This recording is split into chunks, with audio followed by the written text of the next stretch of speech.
to a hey. Ho, ho, ho.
Hi.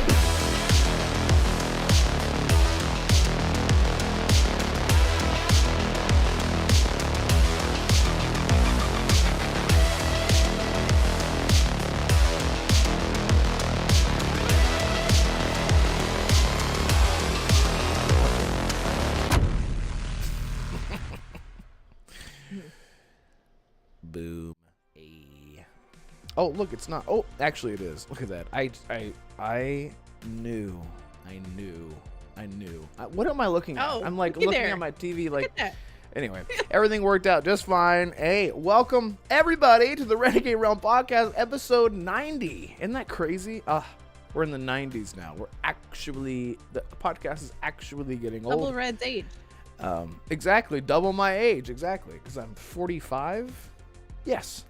Wait, yes. Well, you were 50 last week, so it's an improvement. Well, listen, it depends on how I'm feeling.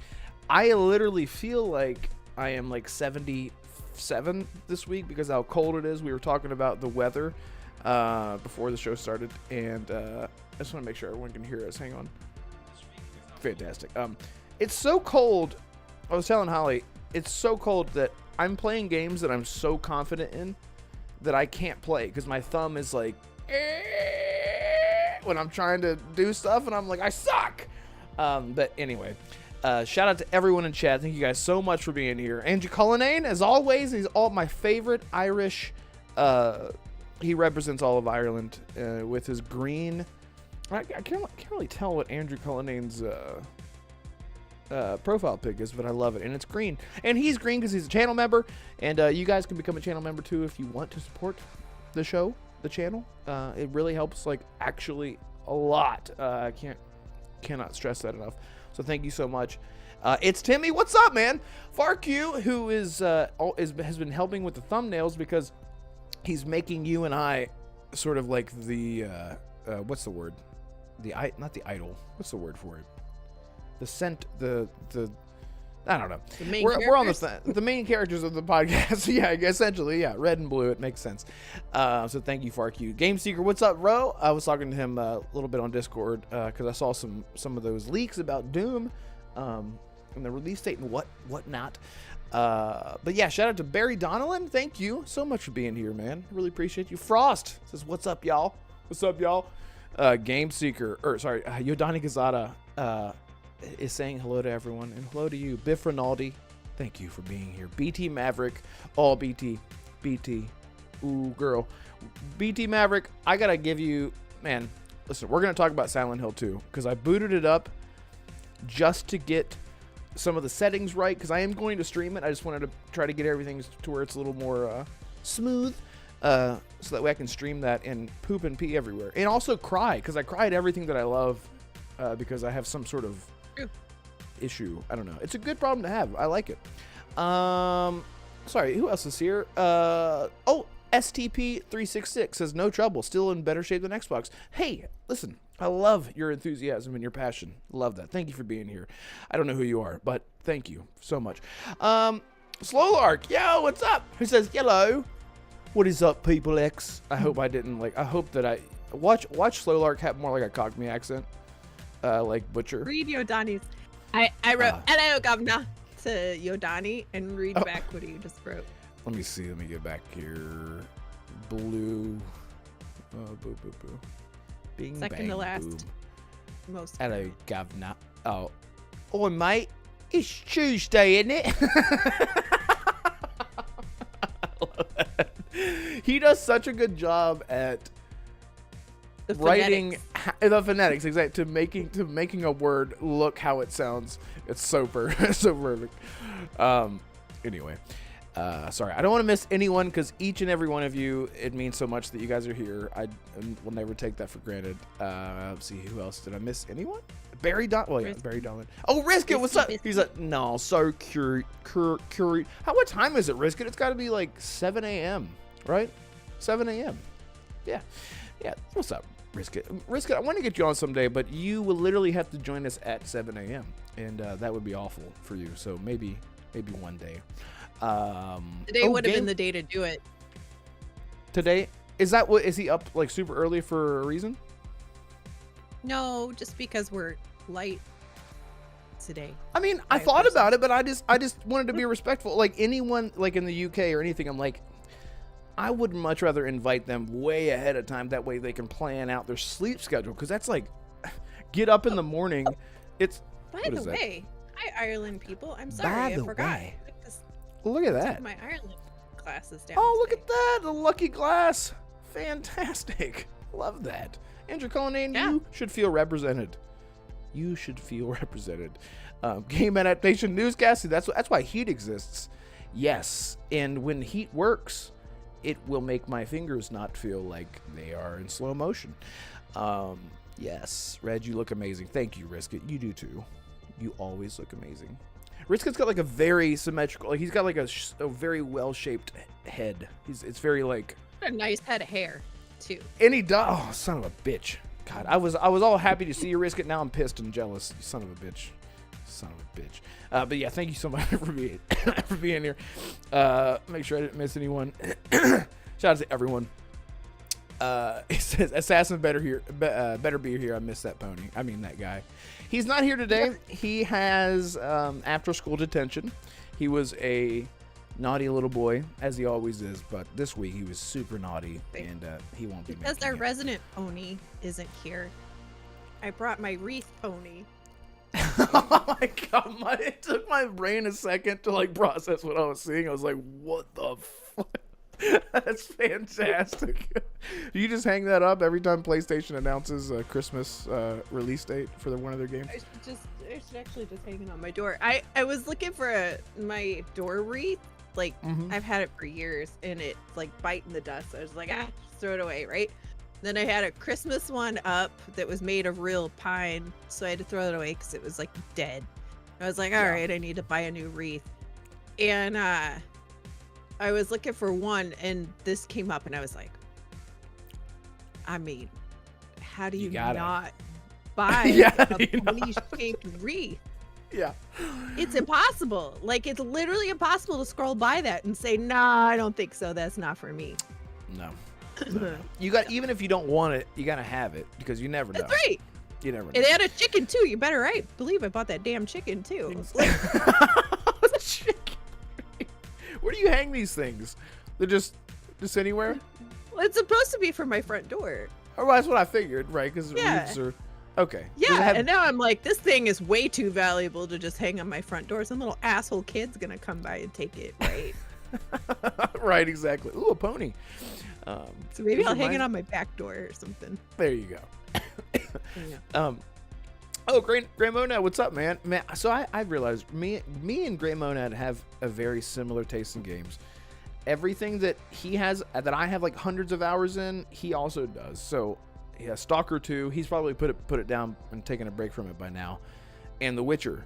And there was something else that I was checking my game stats the other day, and Gray Monad had like... Stalker too. He has played so much, and Starfield. He's played it. And Starfield. Yep, exactly. Yeah, and yeah. So shout out to you guys. Thank you all so much for being here, and thank you guys again for last week. It was absolutely incredible. The support was just amazing. You guys literally made my birthday feel like a birthday, which is harder to make you feel that way the older that you get. So thank you so much again. I could not ask for you guys. Just the community is just amazing. It's just incredible. I'm really, really grateful. So thank you again. And enough of that nonsense. Holly, what have you been playing? Please.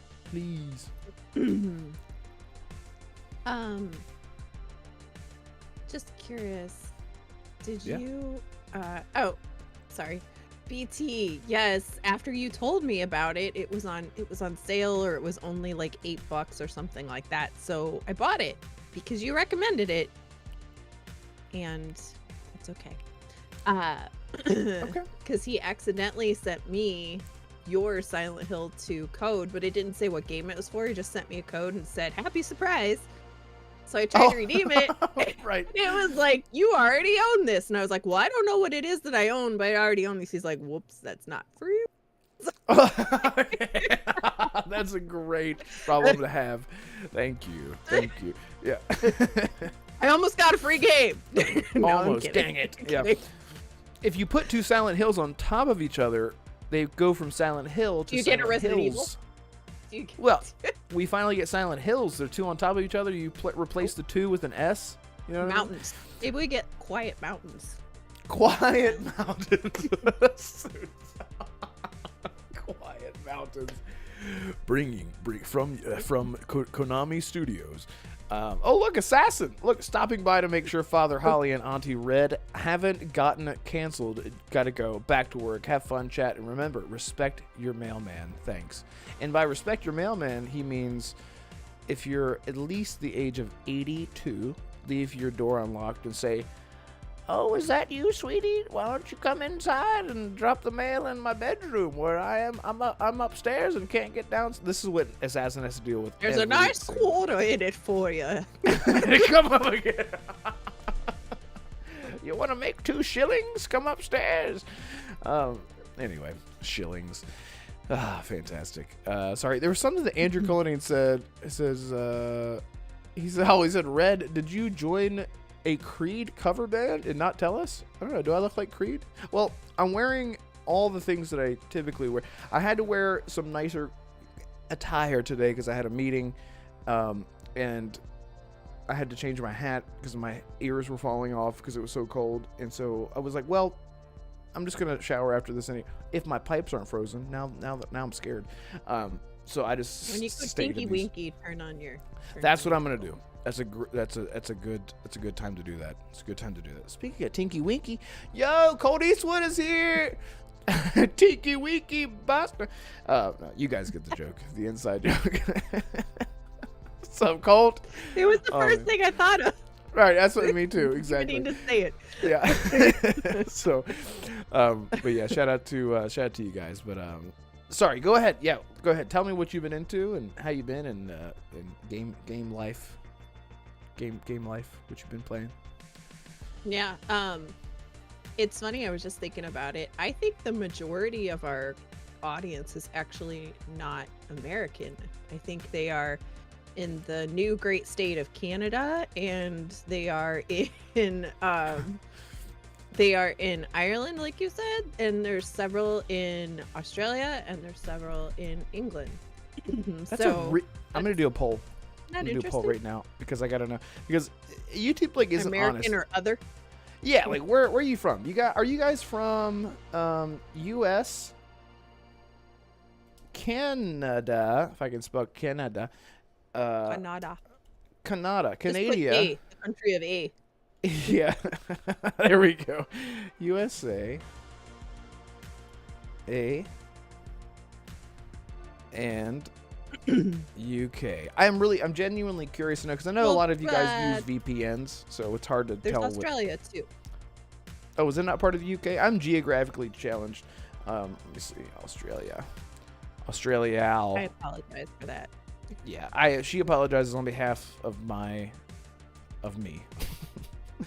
USA. People are gonna get confused by that. I was gonna say Canada. So, like, what is A? Let's see. I'll see. Yeah, I'm curious. Boom. I'm actually really curious to know. I know like the demographic, like the age ranges in our age range, which is nice. There we go. I know the first person that selected it was Game Seeker. He's like, Canada. He's like, right? he probably like punched his phone. He selected it so quickly. Anyway. Hey, Toxic Buttland. Oh, Toxic Buttwind, we haven't seen you or smelled you for so long. Thank you so much. Thank you so much for being here. And Mike Johnson, yo, was crack-a-lack, and I haven't heard that in so long. Oh my God, that takes me back. I love that. Donkey. How do you do multiple choice questions? I don't know. I'm sorry. Okay, without further ado. Okay, so go ahead. What you been playing? I didn't talk about. So I went and got my nails done yesterday, and they turned out really good. I saw that. That's amazing. Can you see? Focus. I can. Well, I'm Focus. using like my AI upscaling in my head. I'm like, I know what it should looks like. Almost. You have to like. Oh. Nope. You gotta like put your hand behind your hand. Oh. There you go. And now it should choose. Hey. There's like a line in there too that you can't see. They look really good. Oh, like a little swirly. Guys, tell Yeah, Holly how lovely her nails are, please. Line in between. Did you do that? Or did you go and do that? I designed it. I didn't do it. 'Cause I'm only one-handed. So you designed it. So you stick your hand like in one of those, like whenever you go to get No, you cats. go to a nail salon and you say, hey, do this. And they're like, okay. Okay. That'll be, Well, I thought, how like whenever you go to get like a cat and a dog tag made at like Walmart and you just like stick a thing in there. Yeah. You like stick your hands in a thing Well, and just.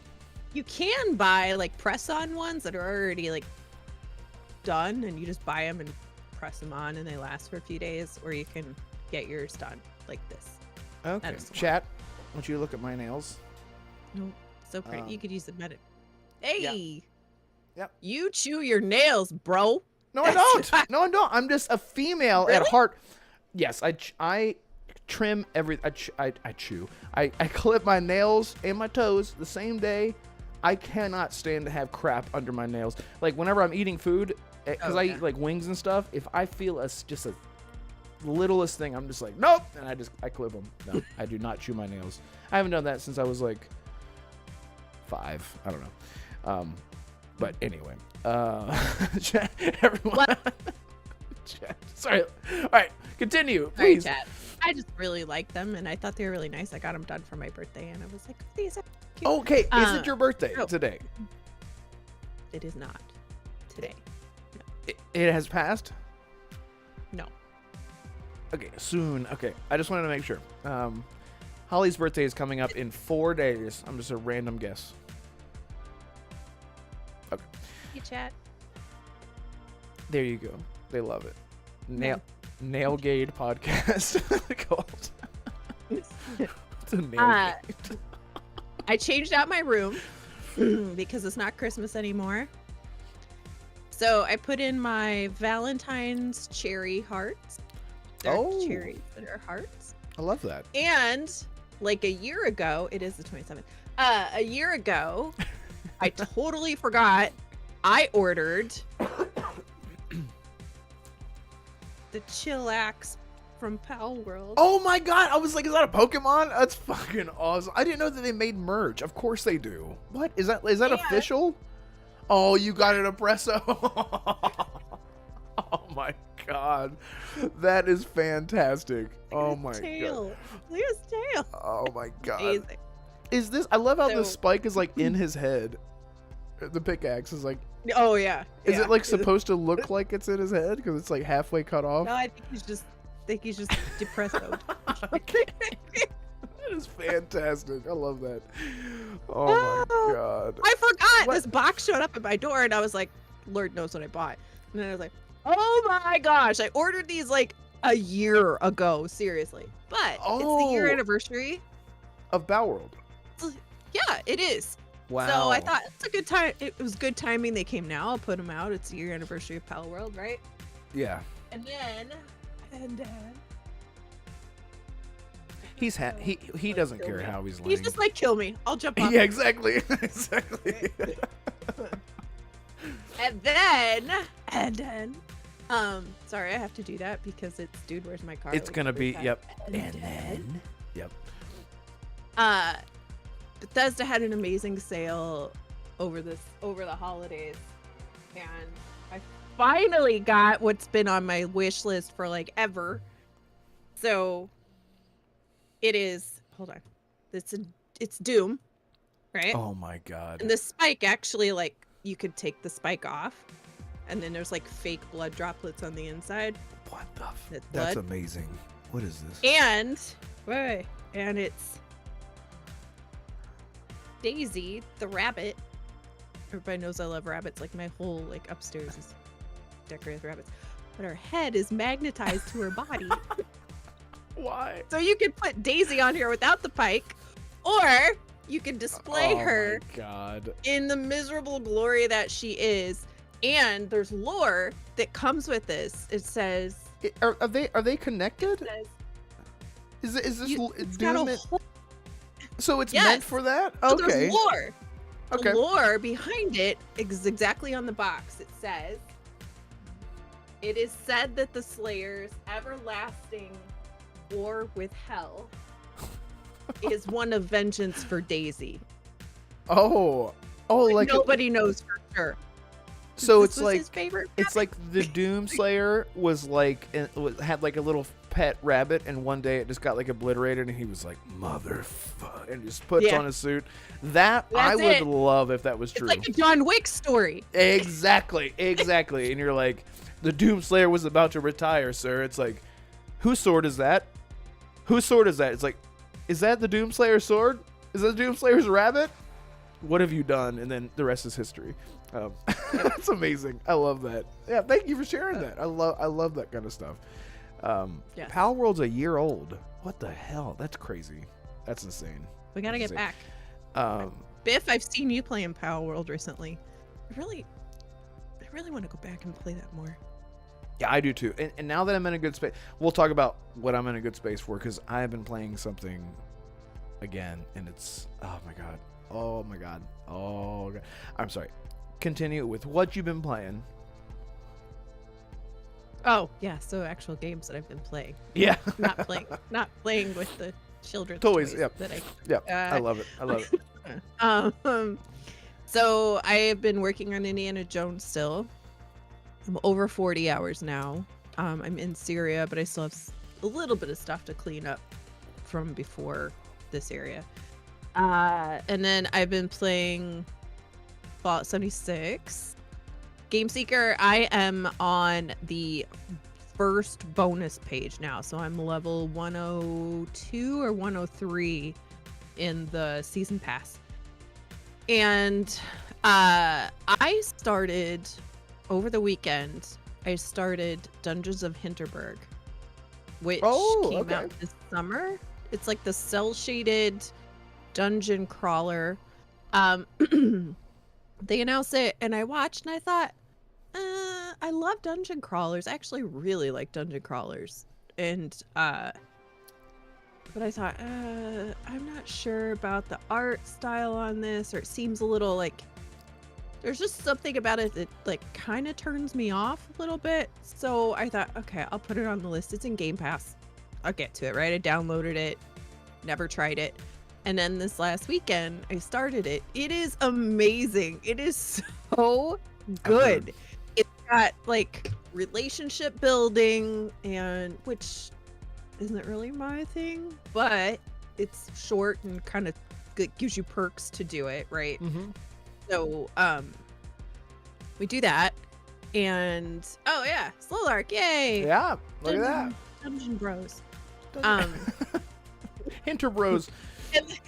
It's like, you know, I think some people thought it was maybe for kids, but like, you know, the combat in the first few levels is like whatever, right? Mm-hmm. Like I haven't ever like failed at a dungeon, right? But it's slowly progressing, and it's actually a really, really fun game. The dungeons are cool. The puzzles are really good. The fights are like the perfect balance between puzzles and game. So that's what I've been doing now. I love that. And I've heard people have actually recommended Dungeons of Hinterberg to me because this is such a weird comparison. I'm a Persona fan, and I'm also a Life is Strange fan. And so there seems to be some elements there, like light elements there, where there's like the feel-good, chill vibe, the social aspect of Persona mixed with Life is Strange in there. And then there's the Persona aspect where at nighttime, then you become a warrior princess or something like that. Like, it's like social, and then at another time, it's like combat, right? Something like that. I don't know. Hinterberg is during the day you do a dungeon, or you can go to a relaxation spot, and then at night, well, evening, like when you get back, you could shop, and then in the evening is when you do your social stuff. I need to try it because I've heard people have recommended it because of those things, and I love that. I love when social aspects are introduced in a way that makes you feel like you're living the day-to-day type thing. I think yeah, because when you go into a dungeon, it's like, warning, time will advance, and you're like, okay, let's do it. Right. Right, exactly. Now Dawnwalker's doing it. I love that. I love that so much. That's fantastic. And shout out to some people jumped in here. Lotus Esprit's back. I know Lotus said that they were on that they had to travel or something, but I'm glad that you're maybe they're still traveling, but thank you for being here as always. Thank you for everything, Lotus. And Noise Mofo is here. What is this poll? That poll is honesty and truth. So vote. But yeah, thank you for being here, Noise Mofo. And King Styles, what's up? Nerds and Other Legends is here as well. Look at that. We got everybody here tonight. Probably pulled everyone in with my title. But it's the truth. We're going to talk about it in just a minute. I want to talk about real quick what I've been playing. I have said this for the past 3 weeks. I went through all of the Witcher books again for the second time. And then went and played and beat The Witcher 1 and The Witcher 2. And I did all this just so I could finally play The Witcher 3 for a third and final time and be done with it for however long, for however many years until I can't find a fix for the Witcher fix. And I booted up The Witcher 3 last night for the first time in like a year or so. And I can't believe that game is 10 years old. Like, it's insane to me. Like, and like when people think about like The Witcher in their head, if they haven't played it in years and years, you need to go back and give it another try now after all the updates have come out. Namely, the camera. I'm crazy about this. The camera, over-the-shoulder camera thing that they changed, that you can change, so it makes it look more like Red Dead 2, just as a comparison. And the game just feels completely different because of that. They've added all these quality of life things, like allowing you to use your abilities on the fly instead of having to choose them. And I am just back. I'm back in The Witcher, and I'm playing it on a harder difficulty this time, which I've never done before. And it's been incredible. And that's literally all that I've been playing. But since I'm back on The Witcher, not rushing through trying to beat 1 and 2, I can finally play some things like Power World and Atomfall, Atomic Heart and stuff like that. And Silent Hill. Freaking Outward. Oh my God. Last chapter. I know. Can we finish Gears 2? Yes, I know. And every day, I'm like, I need to like hit her up and let's just do something. And then by the time it's like, all right, I'm ready to play something. MIA. And I'm like, I want to play any of my single player games. I want to play Gears 2, but I don't want to play anything. I know, it's awful. I know, and I'm so sorry. I get into this funk, and I'm like, if I don't rush through, I have to get to like a resting point whenever I'm going through sequels to get to, or prequels to get to a sequel, namely The Witcher 3. So we will. And I just kicked my camera. Love that for me. Anyway, shout out to Drake Williams. What's up, buddy? Haven't seen you here since last week, I think you were here last week. Anyway, Lotus Esprit member for six months. Says, hey, everyone, 2025 is great for all gamers. Exactly. Yes. And we're going to talk about that right now. All right. Wow. Shout out to 51 people watching. If you're new here, This is a weekly podcast. We go live every single Tuesday, 6 p.m. Eastern Standard Time. Typically, there are 4 of us. We will have a third guest joining us tonight. He's on the road. He's on the way. But if he doesn't make it, it's totally fine. We're going to hold everything down. But yeah, if you're new here, consider leaving a like at the least and a sub at the most. Oh, I said it live. Yes, thank you all so much. So let's do this, Holly. Oh, God. Oh, God. Controversy. So PlayStation has canceled approximately 964,222 games is what the leak said. Bro, what's up, man? So quite a few games. Now, for the people who don't know, so there was a shift in leadership after Jim Ryan left. We usually don't talk about this kind of stuff, but I'll do my best. After Jim Ryan left, before he left, his initiative was to create games as a service. He wanted to have a steady stream of income with live service games. So essentially, what it seems now, from what we know, that they were taking these bigger IPs and they were trying to do spin-offs of them because they're already established. So imagine if God of War 2018 was a live service game. That would have pissed everyone off, right? God of War comes out, as an example, 2018. It was great, huge success. God of War Ragnarok was going to be a DLC, then it just became a sequel of its own. So they're thinking, hey, let's take the IPs. The mechanics are there. The framework is there for these games. Let's make live service out of them. Same thing happened with Spider-Man. Spider-Man framework was there. Spider-Man 2 comes out. Let's do a Spider-Man co-op game. Herman Hulst's favorite game of all time. Look how well... what the hell is it called? Overwatch is doing. Let's make a game like that. Let's look over and over. Horizon, another new IP in comparison to the other ones. All these games had live service games, and it's all canceled now. They're all canceled, and they're what is it? Actually, 9 games. Ben Studios, which was the developer of Days Gone, they had some sort of like milsim game. From what I understand. Oh, and not to mention The Last of Us. Factions was canceled. And I think after Concord, Horizon, this is just my take. MMO. Yeah, the Horizon MMO. There were some other ones that I can't remember right off the tip of my tongue. But anyway, I think my take is that I think that Concord like scared the shit out of everyone in PlayStation. They're like, nope, nothing's ever gonna work. This is not what our player base is used to. And we always joke like and again, guys, this is not a PlayStation or this is not an Xbox podcast. We love everything all the time, everywhere. But I do think that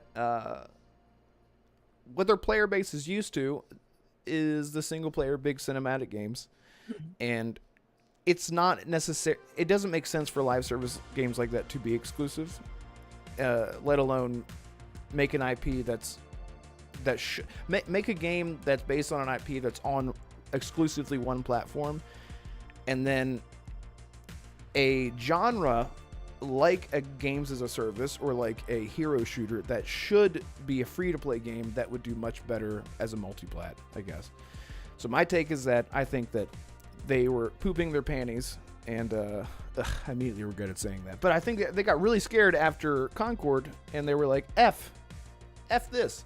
Oh my God, speaking of F, Lotus Esprit. God, thank you so much. Lotus Esprit get to 10 flipping channel memberships. That is Lotus.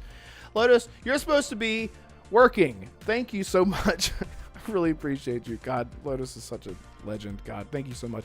Oh, look at that. DeMarco dude was gifted a channel membership. He's not even here. Thank you so much, Lotus. Sincerely, I really, really appreciate you.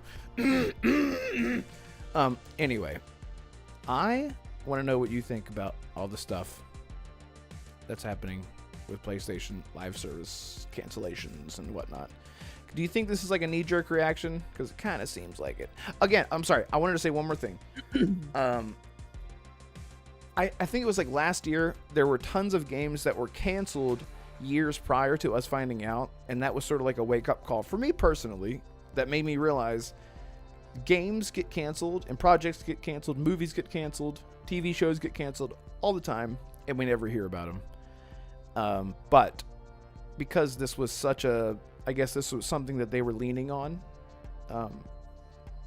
with the management that we had before with Jim Ryan, that this is like the roadmap that they had.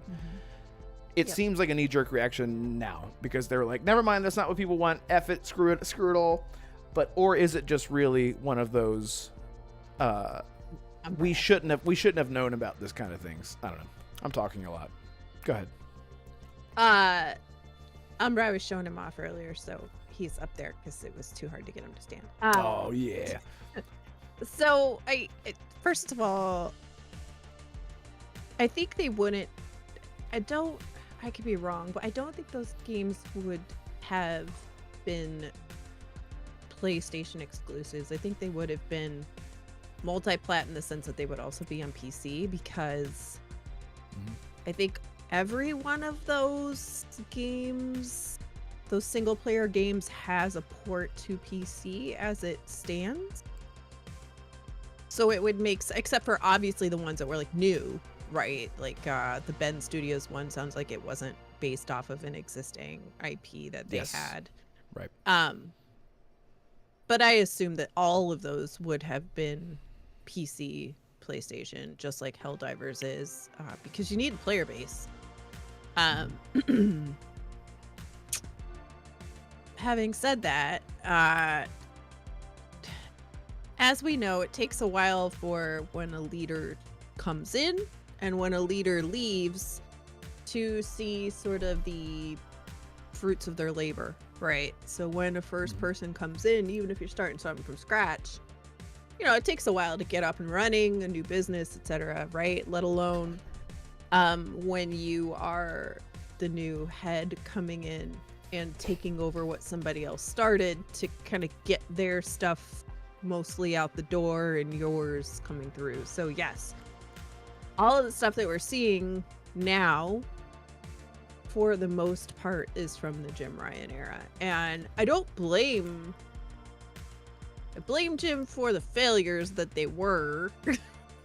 But what I don't blame him for is seeing that they have a need, right? He identified, like, well, there's two things.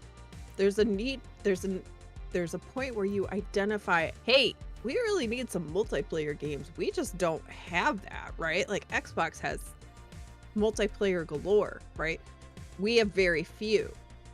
And any that are on our platform are pretty much all third party.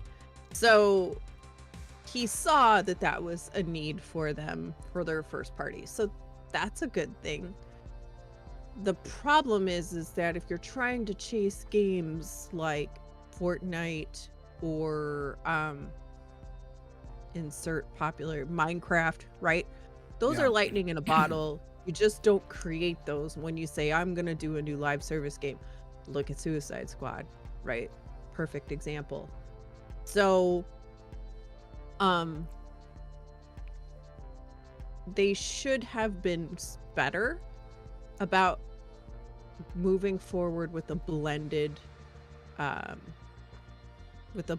portfolio, right? Instead of turning all of these studios into, all right, everybody go make a multiplayer. And we don't know. They might actually, like Insomniac, we know they're doing Wolverine, right? We don't know if any of these other ones had a single player game that was in development, you know, kind of moving along the same time with a different team. It doesn't seem like it right now, but that could very well be that they have some single players in the mix, like Heretic. That was called that's what Heretic, Intergalactic Commando something. Yes. G.I. The Naughty Jane. Dog game. The Naughty Dog the game. Naughty Dog I don't Dog remember game. the name. Yeah. Intergalactic. So we know What's it called, Chad? The Intergalactic Heretic. The Heretic. I don't Stellar Heretic Intergalactic. That is not a good sign for your game recognition by name. That's all I'm going to say. Like, independent of what the game is, if people can't remember what the hell your name is, that's the first step that's a problem. But anyway, we know they're doing something. But are they doing enough single player along with all these multiplayer failures? And then, like, Factions was like 5 years in, right? So how much money did you drop on this thing? Yeah. And then Well- and then decide to cancel? How bad of a state could a game be in for you to drop it after that long or that far into development? Right. The alternative is Concord and what happened with that. But I don't feel like that's a rarity or an exception to the rule. There's a lot of mediocre multiplayer games, right? And that's probably what most of these would have been if they made it to the end of production. So it just makes you wonder, like, good lord, how bad were these games if they went that long and nothing came of it? Right. Well, Arkane. and I can also I'll wait till Arkane jumps on Mike. I think he might be. I think he and turned I'm DeMarco, on. dude. Yeah, let me see. I just typed in blue because my instincts was that blue. That's fine. Number.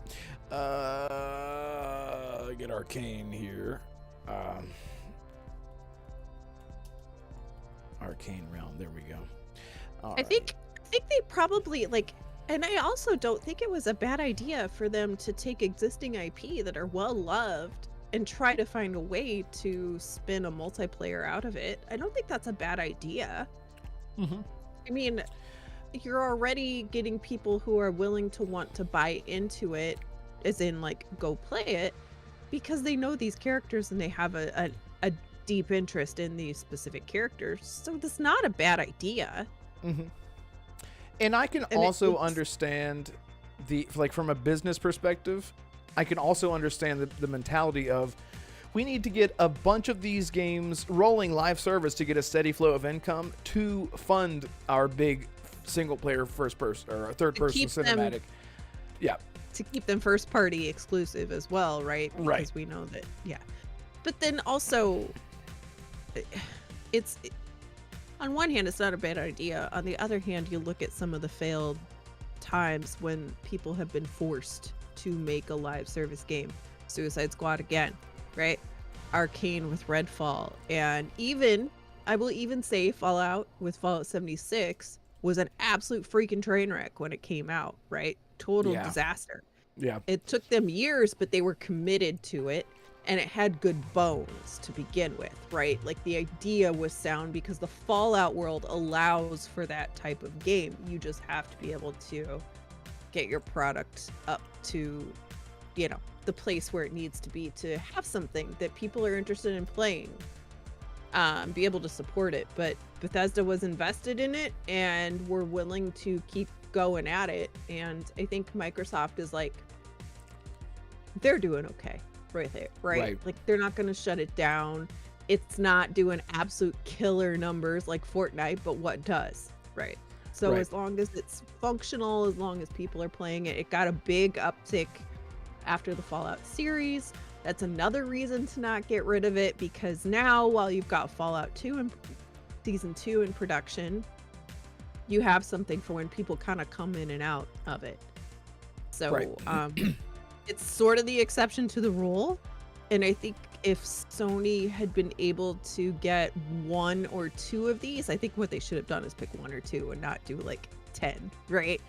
If they'd picked 2 of these and said, okay, as long as we can get it to a Fallout 76 level post-launch and getting it up to speed, we would be successful. We'd be happy with that.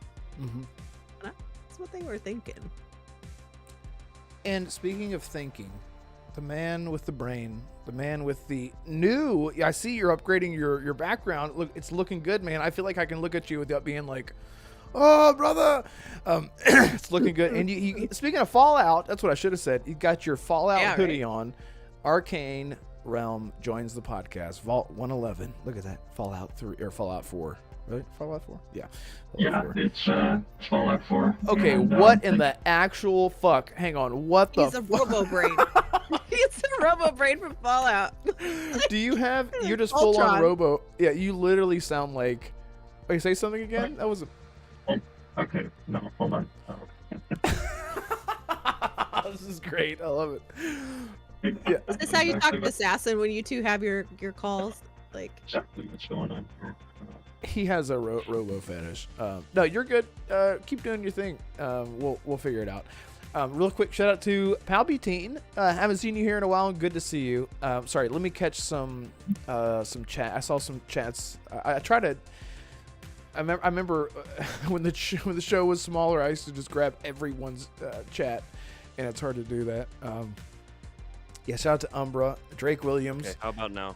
There you go. Yeah, you're back. You're Okay, back. yeah, I know exactly. Winner. Part of the software that comes with this microphone is like some voice effects, and I was tinkering with it the other night, and Okay. I guess It sounded like an effect. I was like, to that can't be. disable that. Yeah. Yeah, that was good. Sorry, one sec, Arkane. I apologize. Mike Johnson. I'm sorry, Drake Williams. Yes, we did mention that we were talking about the Blue Point God of War and Sony Bend cancellations. Yes, that was sort of where we were at. Mike Johnson. We all knew those games were these games were going to get canceled. This is nothing new. It's no big deal. Yeah. Well, yeah, and like I said, it might not be a big deal because we're not supposed to know about this stuff. I feel like the Spider-Man 2 was probably one. Sorry, not Spider-Man 2, just Spider-Man Online, right? Yeah. I feel like that would have done really well if you did. I feel like there's a lot of ways that could have gone and it been successful, right? In just what you do, right? Right. It's an open world. It's all of New York City. You could have had like daily events or like, events that pop off throughout, just kind of like Fallout, right? Events that pop off everywhere. You'd go back. You could go to class. Like, there's all kinds of stuff you can do. Right. And hey, shout out to Lotus Esprit, who says that they're moving from Spain to Mexico. Big business deal. That they got going on. So that's a big move. that's a big old move. Yeah. So shout out to Lotus. Congratulations and be safe. And that's fantastic. Really excited for you. And I'm sorry, I don't want to miss anyone. Anyway, okay, Arkane, what's up, man? How are you? Tell people who you are. You've been on before, but tell people who you are. It's been a while. Yeah. Hello, everybody. And yes, you mentioned earlier, this is part of a very kind of temporary setup I have going on. I ordered these privacy panels because my desk is kind of off in a corner in the living room, and so I don't want to expose. You can kind of see a little bit through like some of the gaps here. There's some stuff in boxes and whatnot, but yeah, I am another YouTube content creator. I am a good buddy of these two, or is it you guys? We're down in your I don't corner. know where we're like this. We're like down here for you. Yeah, I don't know where how to orient the hands properly, but yeah, I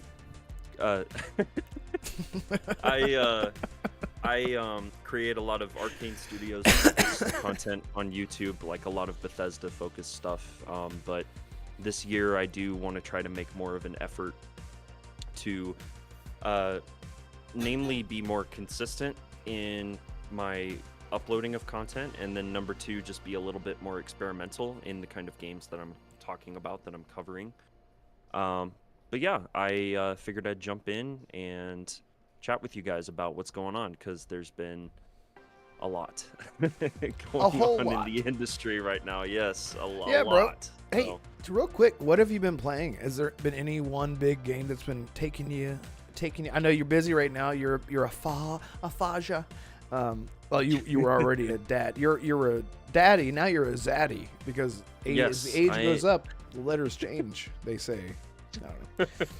Yeah. Yeah. No. I'm.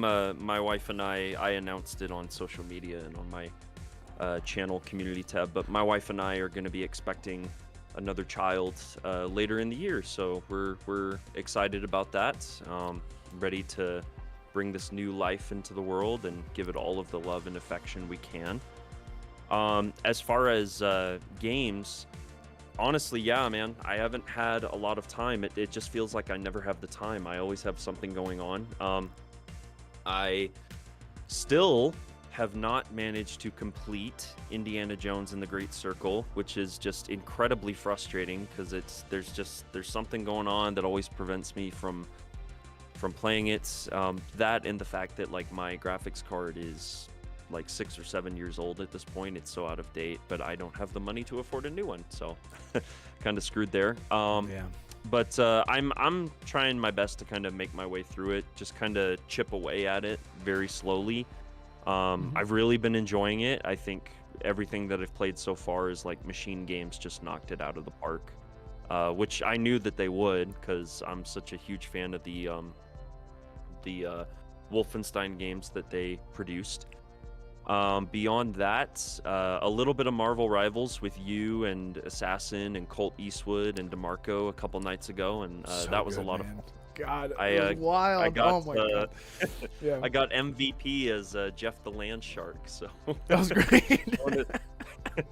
And you got so angry at me, you were like ult. I was like, you used your ult as Thor, and I like used Jeff's ability to like swallow you up and spit you out somewhere else. Yeah, just exactly. It was the funniest that was great. thing. That was fantastic. I was like, damn it, it's fucking Jeff. And I was like, wait, it's our teammate, Jeff. It's Arkane. He keeps sucking me. Right as soon as I'm about to, right as I'm about to ult. I was gonna say, like, out of context, that probably would sound a lot stranger than it probably already does. Either way, it's fine. But yeah, so those two, and then I also just a couple of weeks ago jumped into Balatro for the first time. Because it got a Game of the Year nomination at the Game Awards, and I had just been seeing a whole bunch of buzz around it, and I was like, you know what, this isn't the type of game that I ever play, not even typically play. Like, I never play roguelikes, I never play deck builders, and this is both of those kind of twisted together with like and it's focused on poker, and I'm familiar with poker. It's just been a long time since I played, and yeah, that's after just a couple of hours with Balatro, I understood. I was the Danny DeVito meme. I was like, oh my God, I get it now. I get it. Yeah. I understand now why people find this game so addicting, because like I didn't want to stop. I was like, okay, let me just do one more run. Let me see how much further I can get. And the way they introduce all these modifiers and the way the Joker cards work, every single run that you do is just completely different, and I've really been enjoying that. And that one has been better for me personally because kind of a shorter session-based game that I can just quickly jump in and jump out of very easily, where something like Indiana Jones, I have to actually devote time to make any sort of like genuine progress in the story. So Balatro's been a lot easier, just kind of like a drop-in, drop-out game that I've been playing. So fantastic, man. Balatro, I know it got a ton of awards, so it definitely deserves all the praise that it gets.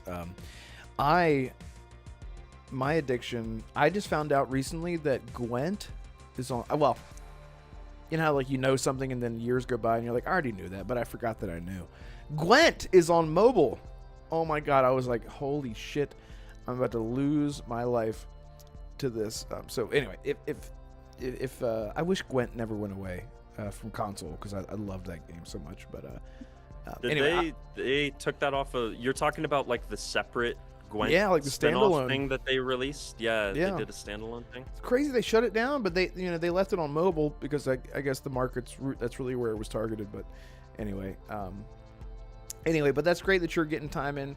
A shout out to Nerds and Other Legends. Thank you so much. $5 super chat. He says, shout out to all the dad gamers that have to wait until everyone is in bed so we can play the games we really want to play. Yes, Nerds and Other Legends is a father. I'm assuming that's what he means. I empathize. I empathize with this. That's the only time. Right, exactly. Like super early in the well, I don't know. Right, super early in the morning and really late at night. Is that usually whenever you get time to play? No, I only ever get up early in the morning, just whenever our son wakes us up, me and my wife, or whenever I have to get up for work on a weekday. But Maybe I should start getting up early. You know, maybe that should be one of my New Year's resolutions. It's mine for sure. Instead of staying up so late, trying to get up a little earlier and maybe accomplish things. Yep. Just more in the morning hours. Well, so for example, I recorded 3 videos today. Spoiler, well, or hype, Wow. I don't know. So my plan is just to give hype. someone Get hyped. Get hyped. Yeah, so just to give some like I'm ready for the Dragon Age video, man. Come on. Yeah, so I recorded that, and I am so excited for that. I think I'm anxious and excited only because the Dragon Age video that I'm coming out with, it touches on a lot of different things. The focus is Dragon Age. I think the reason that I'm feeling really anxious / excited about it is because typically my videos are just a regurgitation of news and excitement about a game, which I love doing, and I will never stop doing that. But this is actually something that comes straight just from me. It is, I'm very passionate about it. It's nothing toxic. It is as me as you can get. Being very critical and honest about how I feel about something that I love, and so I think that's why I'm excited. Is it in the form that I suggested? A postmortem? Yeah, like with your original excitement video, and then mixed in with your actual thoughts. It's gonna, yeah. I'm gonna try to find a way to like incorporate it because yes, I'm gonna try to find a way to incorporate it because it's so hard to talk about like editing and stuff, but like.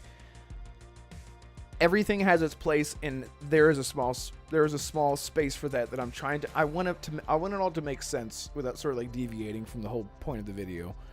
But yes, it's going to be in there because even in my throw like a impressions, million ideas at him all the time, so it's like I know. Everyone was like, "Hey, what about this?" He's like, "Yeah, it's a good idea." That's a great idea, and then I never do it. I know. I'm a piece of shit.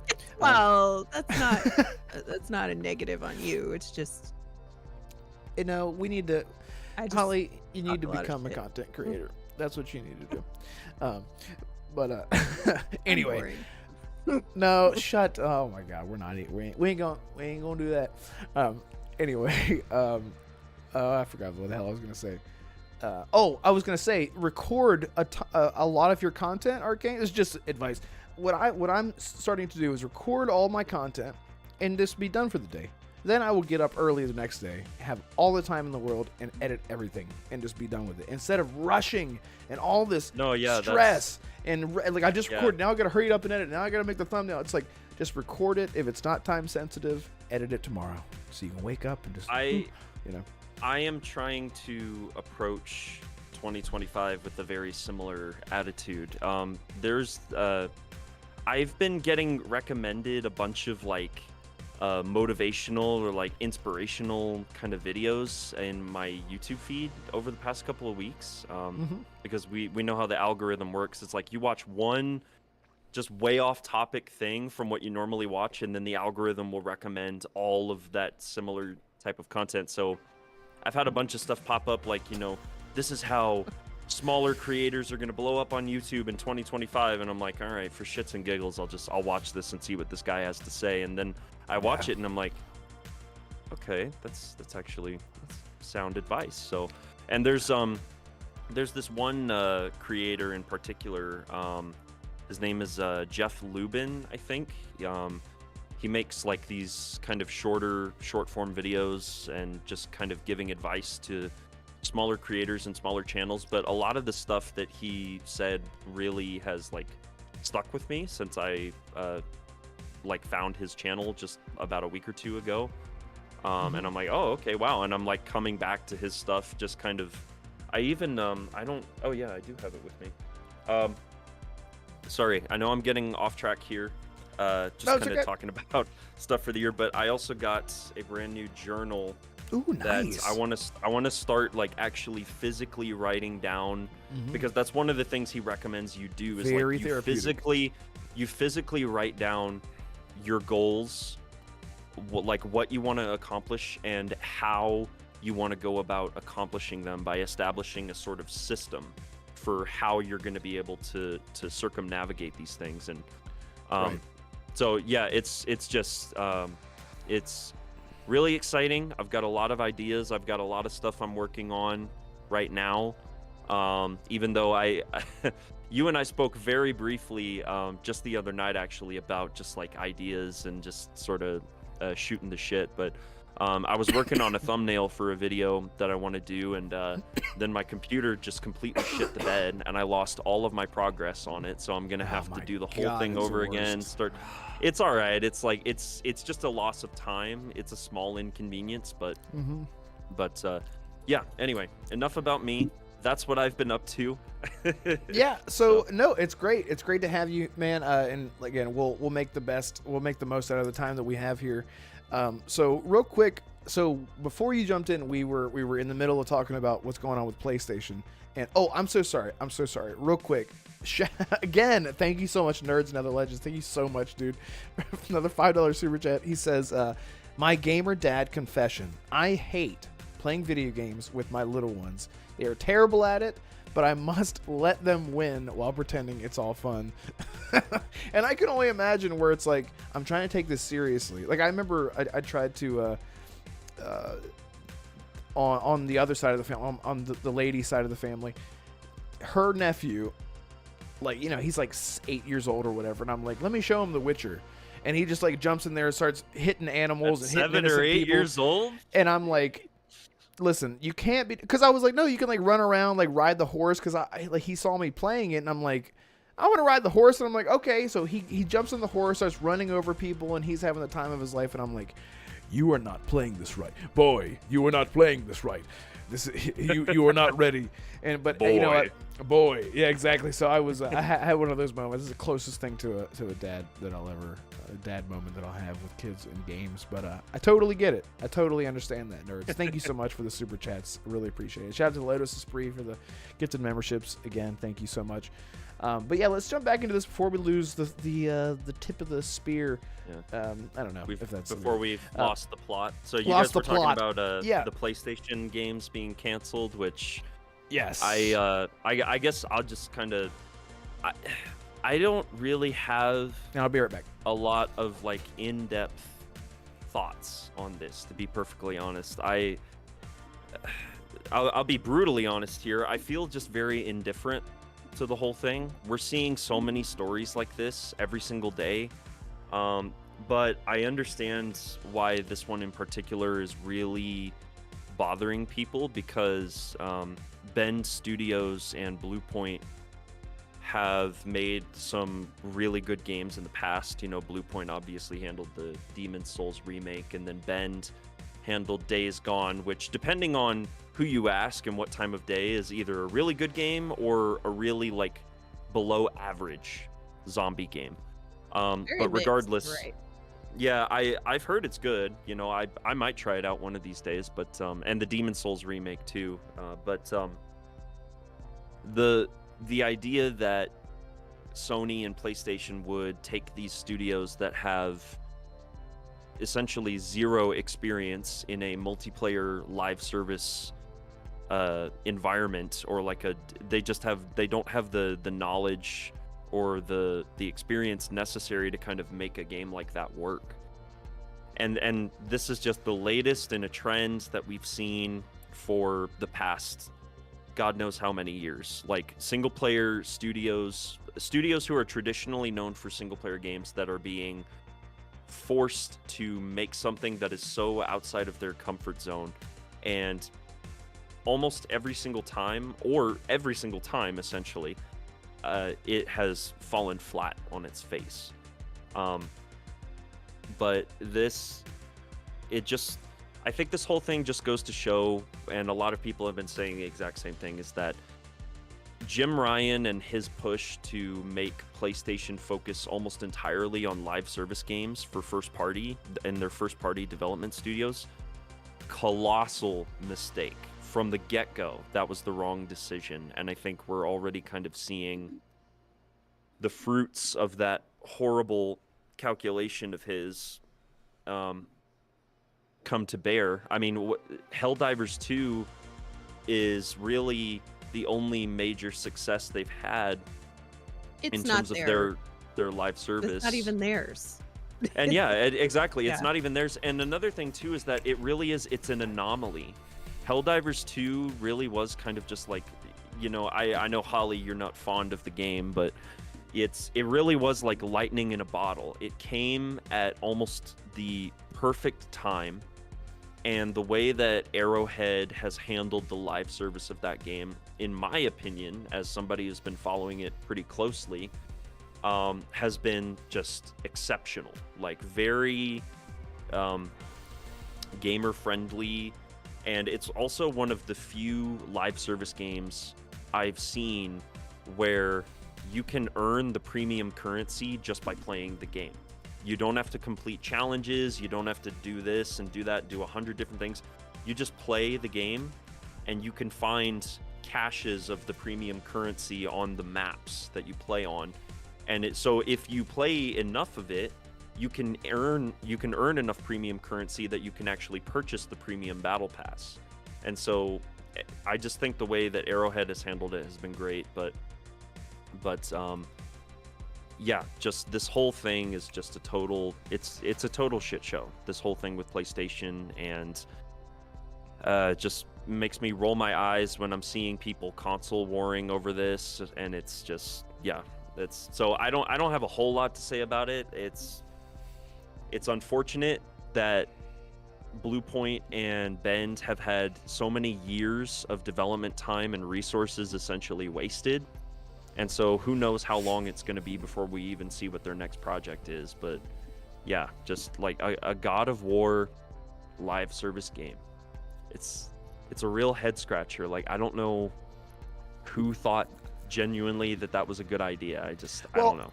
And I think I'm very kind of just indifferent to this whole thing. I'm just like, okay, it's something that is fresh in my mind because I just recorded this video that I sort of touch on where, these companies, they see that a lot of these IPs are money makers.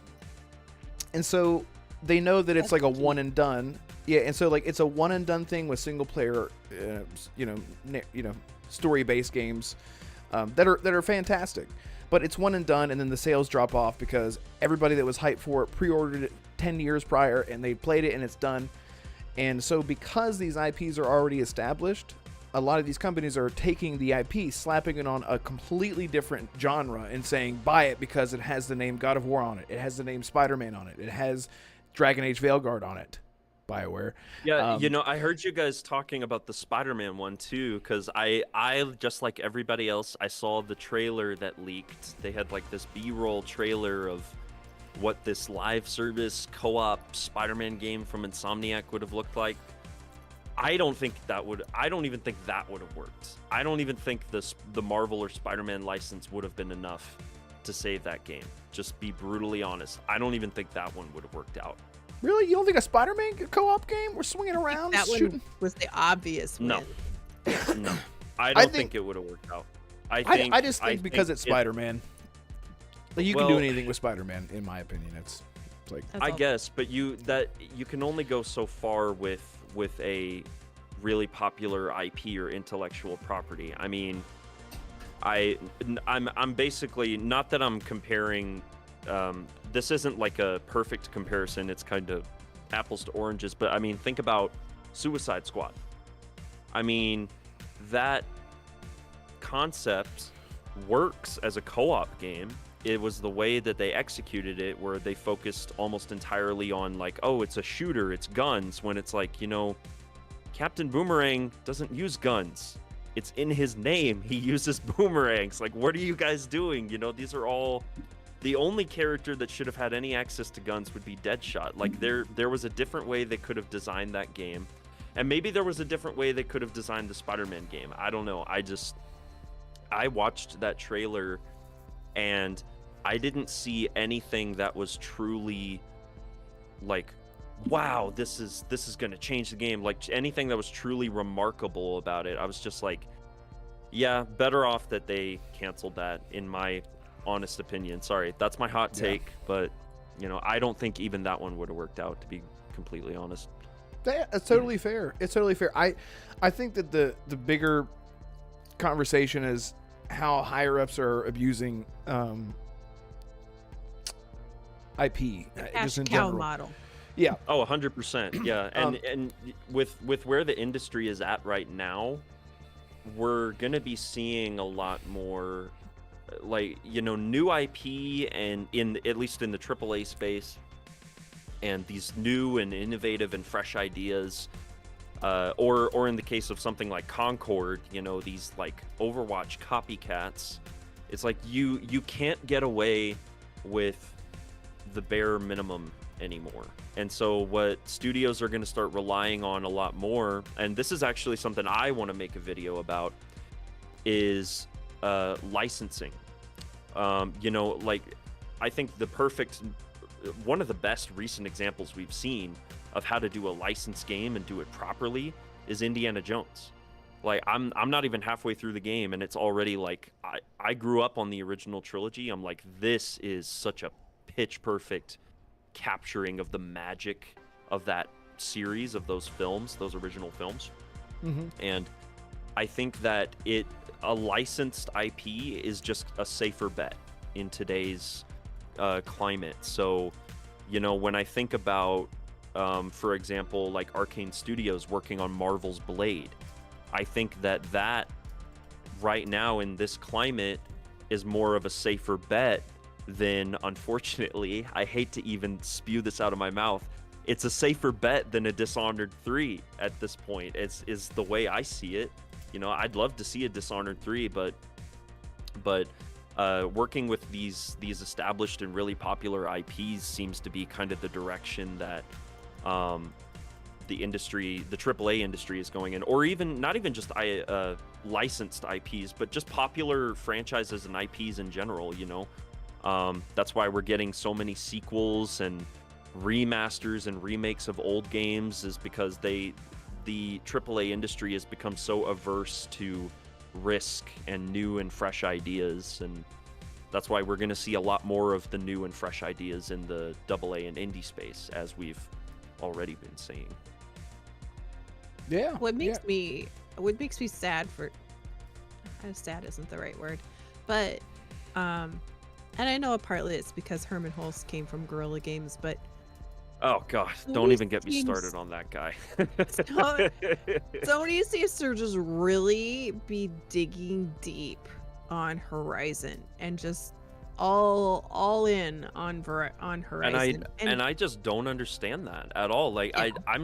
I haven't played any of the Horizon games. They look cool on a surface level, but whenever I hear critiques about it, it's like, yeah, it's your traditional third-person open-world action game. Your fetch side quests, go here, do this, kill these robots, and it's like, it's good. I played the first one, and it is very good. I think it's one of the few games I actually play. I have it on PC, actually. I got it on like a Steam sale years ago. I just I'll get You around get to it it eventually, but that's how I was. I didn't play it until it'd been out a few years, and it is good. The story is very good. The problem is it has way too much Ubisoft bloat. That's what I'm just gonna call it. That's right? one like of the common side critiques open I've world heard. Yeah, stuff. yeah. But the story is fantastic, and I still haven't played the second one. I'd like to. I haven't. When I look at buying games, that's not on the top of my list of money to spend, right? But I do want to play it. I think I'm interested to see where the story goes. But it's not just that, right? They did the Lego game, they did the VR game. And there was it apparently didn't even do that well, did it? The VR or the Lego game, they didn't I heard the move, VR game move the was, needle. Right. Really. I heard the VR game was pretty good. The VR key. The VR key. By Game Seeker. Shout out to Hargy Johnny. No, sorry, go ahead. I heard it's pretty good, but I just, well, yeah, it just, for them to just go all in on this particular IP, and we all know exactly why they're doing it. It's because Herman Hulst is from Guerrilla originally. He worked with that team. He was a part of that team. Fine that it's fine that you have a preference, right? Because you have a particular attachment to that brand, that studio. But as the co-CEO, right? When you're the co-CEO, you have a responsibility to give the other intellectual property that you own its fair shake. Well, You you know, just have a responsibility to the platform itself, right? yeah, To no, see like 100%. whatever is Yeah, selling the most, that's what you go all in, that's what you yeah. put a little more effort into than the other things. And something tells me it's not quite Horizon at the top of that list. No, which again, like everything I've heard about Horizon is that like it's good, but it's not like earth-shatteringly great to where it makes sense that PlayStation, excuse me, is investing this much resources into it. You know, they apparently they had an MMO that was in the works that's now been canceled, and then they were doing a TV show, but now I think they said just recently that they're adapting it into a film. But I'm just Horizon? like, man, if Guerrilla really wanted to, or if they really wanted to, not even just with Guerrilla specifically, but just PlayStation in general, and it sounds like they're re-examining this based on this news of them canceling the live service, that they're re-examining their dormant IP, and they're looking at, okay, what studios would be best suited to this, and how would we be able to potentially make some of this work in today's day and age. You know, I grew up on Sly Cooper. I grew up on Jak and Daxter. I would kill to see those franchises return in not just some form, because if I say that, it's like you're opening the door to like, here's a live service Jak and Daxter game. It's like, no, that's not what we want. Yep. Exactly. But so not just in any form, but like, I don't know. I would love to see those franchises return. But when we're talking about Guerrilla specifically, you know, you look at Concord, it was like the first major first-person shooter game that a first-party Sony team had released since Killzone, I believe. Why? And the last Killzone game I think that Guerrilla made was a launch title for the PlayStation 4. So we're talking over 10 plus years. Bring back Killzone if you want to move the needle, if you want to try to be innovative in the first-person shooter space. If Sony wants something to compete with whatever Microsoft's got going on, it's not going to be a COD competitor. You can't compete with COD. That's a fact. But just something different, you know. Bring that back. Bring back SOCOM? Ratchet and Clank is still around. SOCOM, you know. Yeah. Ben Studio, I believe, were the ones who did Siphon Filter back in the day, which was like Sony's kind of Splinter Cell-ish. Yeah. You have so much IP to draw from. And I'm looking at Nerds and Other Legends comment here, and I honestly couldn't have said it better myself. He said that Herman is just more driven by sentiment towards Horizon over the reality that it's not really that popular. Yeah, it's his personal bias towards Guerrilla that is making him push this, when he hasn't really taken a step back and realized like maybe Horizon isn't as popular as I think it is. Like, it's really not. So, but yeah, I see a ton of people talking about like Siphon Filter. FarQ said they should bring that back, and Killzone, and just like PlayStation has a wealth of IP that they could be using right now. And so, you know, hopefully, again, like I said earlier, based on this news, it sounds like they're going to start digging back into that treasure trove and figuring out how to bring some of that stuff back. But yeah, sorry, I'm just rambling at this point. Sly Cooper's at the top of my list, Sony. Yeah, bring it back. I think that's what we're seeing with a lot of the gaming industry, right? Is like they were like, we tried all these new IP with mixed reactions. Some worked, some didn't. So we know they already like that old stuff. Let's just, and like the nostalgia feels, right, hit a lot of people. So I feel like we are starting to see a lot of return to. I mean, you want to talk about nostalgia? Look at how many remakes we've had. You know, it's Yeah, all of yeah. Well, like they're you going can't- hard into not even just PlayStation, but just like kind of remakes, remasters of That's what I mean, older right? The Legacy of games. Kane ones that came back, right? Yeah, Like, Legacy of Yeah. Kain. That's an IP that hasn't been around in ages, and Yeah. you know, and who was it that handled that one? Aspire Media, I think, were the ones who. I think it was so, Asper yeah. Media. Yeah, and they've been on. To me, they've been like on an upward trend lately. Those types of remakes have been really successful. Yep. And I think it's because we're so far removed from new installments within an IP, rather than just what we're seeing now. We're you know.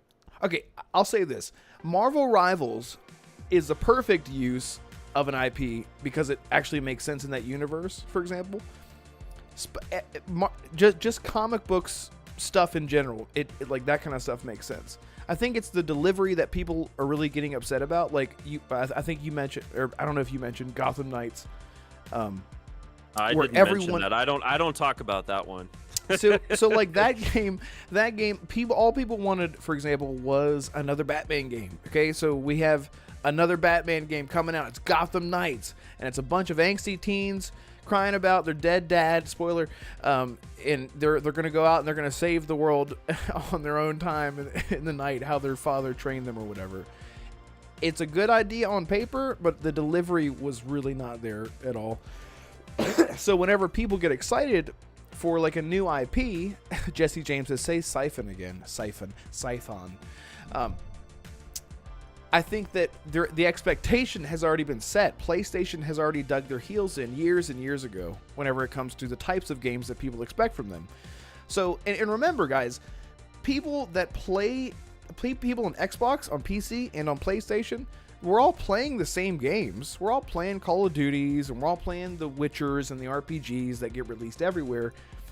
The difference is that there is an expectation that PlayStation has already set with the big, you know, really beautiful cinematic games that we have come to love or whatever. So then you throw out a Concord out there. Again, we talked about this a little bit earlier. We throw out a Concord out there, like that's gonna fund. That's gonna be like that's gonna like fund all of their big, huge single player projects, and everyone's like, we have that and more everywhere, not just on PlayStation. So the interest just wasn't there. And not to mention, the aesthetic of Concord was just, I don't know what the fuck, I don't know what the hell they were thinking there. So there's that element, and then there's also how, like you mentioned before, Holly, it takes a long time for leadership to, you really like start to like see the fruits, whether the fruit be ripe or the fruit be wrong, about what happens down the line. And these games were in development for years, and like halfway into development, the majority of them were. I don't know why I said that like Yoda. Halfway into development, they were. And then so by the time Herman Hulse comes back, comes around, he's like, Jim, what the shunk? And a lot of these IPs now are just completely. They're like, let's pump the brakes on this. We've already put so much money into this, and then Concord was like the big. Oh, whoopsie! I think we've abused. I think our new IP. I think we need to stick to our IP that people know us for, and not do something new. Yeah, I I don't think if they hadn't, It's scary. I think if Concord had just kind of been like a one and done kind of anomaly, like if they had still been putting out their super high quality, you know, single player games with their existing IP, and they just wanted to like experiment with something like Concord, then yeah, sure, at that point go ahead, because even if it fails, you would still be making enough money from your really popular franchises to kind of counterbalance any sort of losses you would get from that. But yeah, and I've seen a ton of guys in the chat here just going like talking about how Bungie's been, and Oh yeah. everything with like Twisted Metal is another franchise that they had a TV show just recently, and you can't get a game out the door. That's a really popular one, you know. So I don't know, it's PlayStation just needs to get their act together at this point, and it's just crazy. So And it's a bad way to stay in shape. Yeah. Nerds Another Legend says they were so public with their efforts of 12 live service games by 2026 that it makes all the cancellations that much more extraordinary. You're right. Yeah, Yeah. that just makes them more of a punching bag at that point, because it's like they would have been better off saying nothing. And Right, but exactly. now that we know they had like a dozen of these in the works, Well, some of them are still being worked on right now. It's like they're just yeah.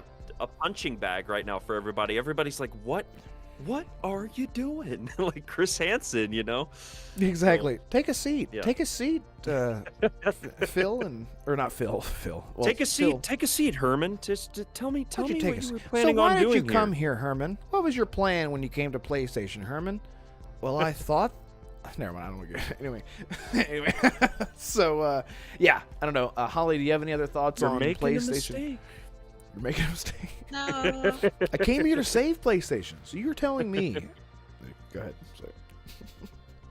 No, I just I mean, not to be the poopy filled diaper in the room for it, but like Stinky. odds are a lot of people did lose their job or are in the process of losing their job with this. So Yeah. like, you know, it in the light of, you know, Xbox being on top and PlayStation trying to, you know, sweep up the remnants of their failed projects and figure out how to move forward. It's all fun and games, but also, you know, a lot of people are probably riding the struggle bus right now, and that's Right. the unfortunate part. Yep. God It's bless all those about the folks. exact. Hope they land on their feet soon. Yeah. Exactly. Alfred. Am I reading that right? Alfrez. What's up, man? I haven't seen you here before. Thank you for hanging out. It says just like how ponies clip Phil and his lies, we can do the same with Sony. Yeah, I mean, hey, you know, they're all businessmen. They're not like the boots on the ground type people. I think Phil would probably be like the closest thing to like what we would want. You know, he's like the big PR guy. He's the one that's out there like, I'm one of you. I'm one of you. I'm not a millionaire. I swear to God, I buy my games. I swear to God. But yeah, we can only hope for the best for those people that lost their jobs, because it's horrible. I can't imagine. I always talk about this. Like, I can't imagine your dream. You go to college for years and years and years, and you bust your ass, and you do all kinds of cocaine to stay up late to make sure that you get your test done the next day, and then all that cocaine just completely is for nothing because company executives. I went to the wrong college. You're like, why would I go to that college? Isn't that what you do in college? Just do a bunch of coke and I don't know. But yeah, I can't imagine, you know, doing all that work to get to a place where you feel like you've made it just to be shut down because of corporate greed. And this is the world that we live in, and it sucks because the gaming industry has no idea what it wants to be right now. Everyone's floundering. But anyway, yeah. Any other thoughts? Yeah, go ahead. Yeah, the last thing I want to say is Colt Eastwood put out a tweet, you know, that was like very simple, very succinct, and to the point. It was like, this is the reason why none of these live service games have been working out. And it's just literally just pictures of the key art for Fortnite, GTA, freaking, you know, like the Call of Duty Warzone, the established titans of the live service, you know, subgenre. Yep. The gold rush for live service, like, oh, we got to make the next big live service. The gold rush is over. Just drop it, guys. Let's move on, because the franchises that are really holding people's attention, the Fortnites, the CODs, the GTAs, they are so firmly planted in the ground that, nothing is going to uproot them. Nothing. So we just need to move past this live service goose chase. Everybody's trying to find the golden egg. And I think that right now, with Concord especially being the huge wake-up call to everyone, and then this news, I think we're finally starting to see like that kind of taper off, and we're going to go in a completely different direction in the next couple of years. So, well, I hope so. And it's funny, what you just said leans nerds and other legends. I need you to hear more, okay? Please. He has another great point. He says, I have my criticisms of Xbox, especially as a fan, but I have to admit that Xbox were very tactical with their acquisitions, and they are better positioned to withstand whatever the industry throws at them. And I think they got way ahead of the game with Game Pass, because Game Pass was sort of like a weird, everything changes so weird, especially whenever it disrupts what we're used to. You know, we just want everything just to work and be like what we're used to. And then they're like, Game Pass, it's like the Netflix of video games. And then here we are. How many years are we now into Game Pass? 4 years? 4 or 5 years. No, by this like point. 7 or 8. That's what I meant yeah, to no, say. that's right. Yeah, because they That's what I meant to introduced that even before they had Like the series 2018 or consoles. Yeah. 2018? Yeah. Oh Yeah, my I mean, God, you're right. Oh my God. When Game Microsoft- Pass was $1, remember that? Oh my God. Microsoft has always That's crazy. Microsoft has always kind of had this habit of 2017, like, Biff. Thank you. being ahead of the game and like trying to push certain things that people just weren't quite ready for. You look back at the It's like going Xbox- third party. Yeah, the Xbox One reveal, you know, they're talking like, oh, TV, movies, this is your all-in-one entertainment center. And then people were like, no, we don't want that. We just want the games. And then you look at it now and people are using their consoles for, you know, Netflix, Hulu, Disney Plus, not just strictly gaming. Oh, I use You know, mine. so yeah. So Yep. like Microsoft was definitely ahead of the curve. I think it's taken me a little bit of time, especially you know, pushing my personal grievances against Microsoft and Xbox off to the side for a second. It's taken me a little bit of time, but I finally understand kind of why they're making these decisions. I'm looking at it I'm playing a bit of devil's advocate. I'm like, okay, why is Microsoft and Xbox, why are they making these decisions? Why are they just going to inevitably go multi-platform? And it's like, well, there's going to be infinitely more money to be made, and you know, we're going to be able to play these games wherever we want. Xbox is essentially the only reason to have an Xbox console now is basically it's your gateway drug into the Xbox ecosystem and into Game Pass, you know. But if you ever wanted to move on to PlayStation or Nintendo or PC or whatever, guess what? Your Xbox games are going to be there too, and the ecosystem is probably going to be a part of those consoles as well at some point. You know, they're probably going to have like a Steam, something very similar to Steam in the future. But yeah, I could go on and on and on, but I'm finally starting to kind of understand the bigger picture of you know, what's going on with Microsoft specifically with Xbox and all that. Yeah, I mean, which is great, and it's always good to hear when people are sort of getting the idea of what Xbox is trying to be, rather than comparing it to what PlayStation is, because we sort of we're going away from exclusivity, and I'm like, that's such a tired topic, but we're starting to see Microsoft push, just as an example of things changing, the industry changing. Microsoft is sort of saying we're going to put everything everywhere. But you can get it day one with us and for free with a subscription service or whatever. So it's good to see that people are sort of coming around to it and not being fanboys about their piece of plastic and whatnot, which is great. Sorry, I wanted to grab some. Real quick. Thank you so much, Lotus, again for gifting 5 channel memberships. You're so generous. I don't know what business. Hire me. Or, well, I don't know. Watch Lotus be like the head of like the mafia or something, and I'm like, hire me, and they're like, be careful what you ask for. La, la, la, la, la. But thank you so much for that. I really appreciate you. La, la, la, la, la, la, la. And shout out to Game Seeker for the Canadian $10. Thank you so much. He's not here, but if he's listening on the replay, cannot thank you enough for so much. And shout out to all the channel members. If you want to become a channel member, you can do that. And also, shout out to almost 60 people here concurrently. It's a big crowd that we had tonight, which I really, really appreciate that.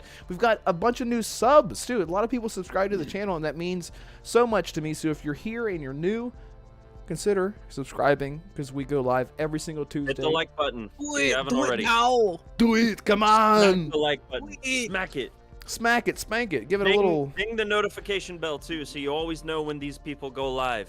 That's right. All the cliches, YouTube things. Imagine them playing in your head right now, and do all those things. But sincerely and seriously, thank you guys so much for all the support tonight. It's been amazing. And I do want to jump to Holly's topic because this game is interesting me. Why am I having a? Is that a weird way to say that? This game is interesting me. Why am I having Interesting to me. Yes, maybe that's what. It's- I don't know. I have like a brain. I'm a little. It's piqued your interest. It certainly piqued mine. So Yes. So Holly, why don't you Chat. take us? Yeah. Chat. Chat. Do you remember last The 4th summer? of November. Do you remember? Last summer when Xbox had their showcase in June, and they showed this little game called Atomfall. It was an English countryside. It was sort of a short trailer, but I went, what? What's this? What's this? Would you look at that? Would you look at Look at it. this? Just look Look at at it. that. Just look right Just into it. Look at it. Yeah. Wow, wiggle wobble waddle waddle. That was oh, not me. sorry, that's the wrong one. That was also no. Is that- Actually, okay. that's great timing because I got COVID on the plane back from watching that trailer in LA, Full circle. Now we know the full story. and that Look at that. that was me on COVID. So just like the cocaine I didn't have. It's the in cocaine. I was gonna college. say Red COVID, seems to go cocaine. back. Don't do them at the same time. Yeah. Yeah. Go ahead. I think they just balance out and make you normal if you have both of those at the same time. So You're like, I'm fine. Everything's fine. Everything. Yeah. I feel great. Everything's fine. And you're like, dripping's fine. I feel great. Yeah. Sorry. Go ahead.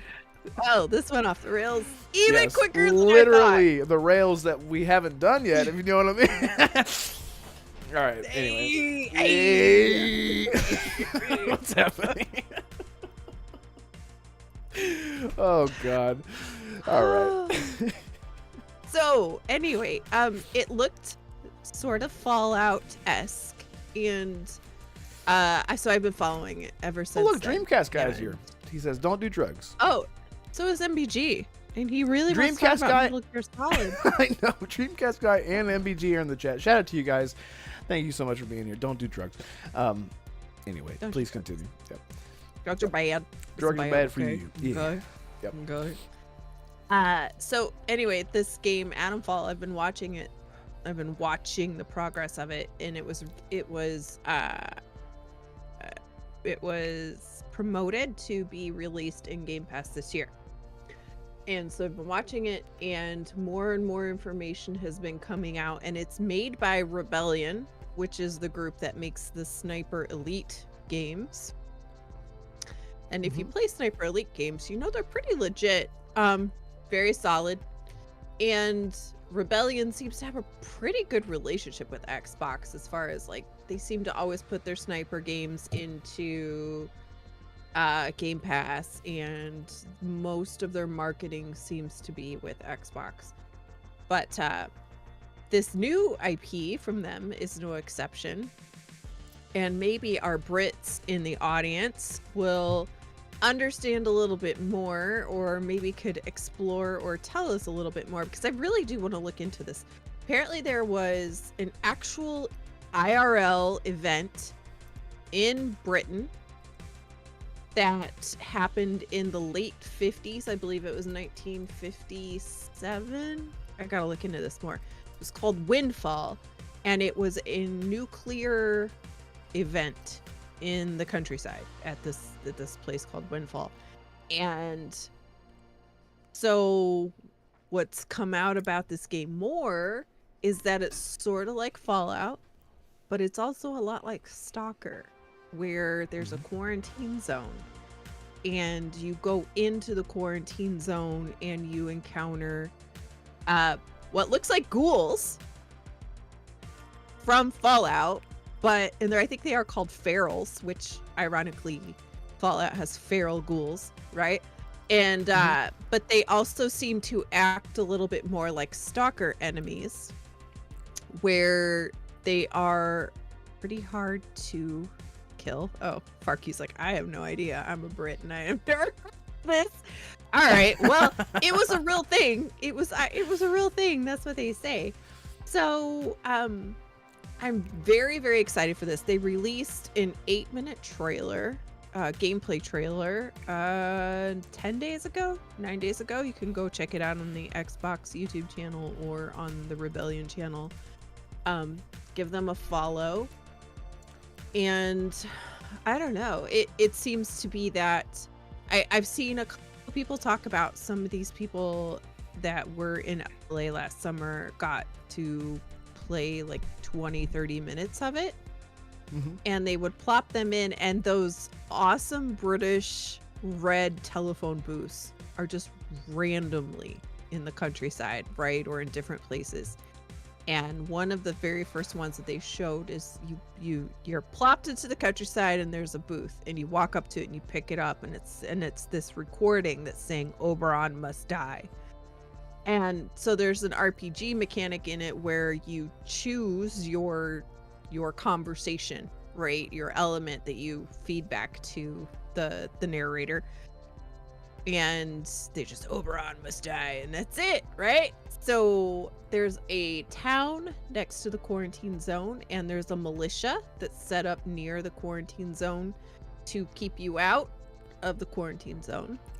There are robots that patrol that are pretty merciless, and getting into combat is supposed to be pretty difficult. So it's one of those where you just don't run and gun. You really kind of need to think about what you're doing. And there are takedowns, and it just looks really, really good. It's first person, which I know for Red is cringe, but that's also like Stalker was first person, and it fits. And Cyberpunk was what you're doing. It is a survival. What do you call it? Like a survival RPG shooter-ish.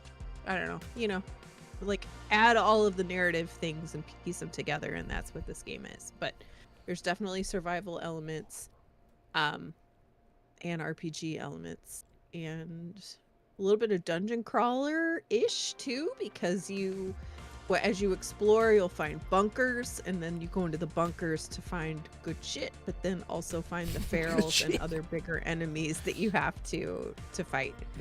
So, but it's set in just a really, really pretty, lush green, not what you would think a quarantine zone is, but definitely a quarantine zone. And it's the fallout of the nuclear event is more like mystical looking, not like burnout world. Yeah. Not like the scientific, like I can kind of believe this versus. Yeah, like the orange, like the sky isn't burnt orange, you know, from the fallout and all of that kind of stuff. Right. So, it looks super good. It's coming out in March, and I don't know. I'm really excited for it.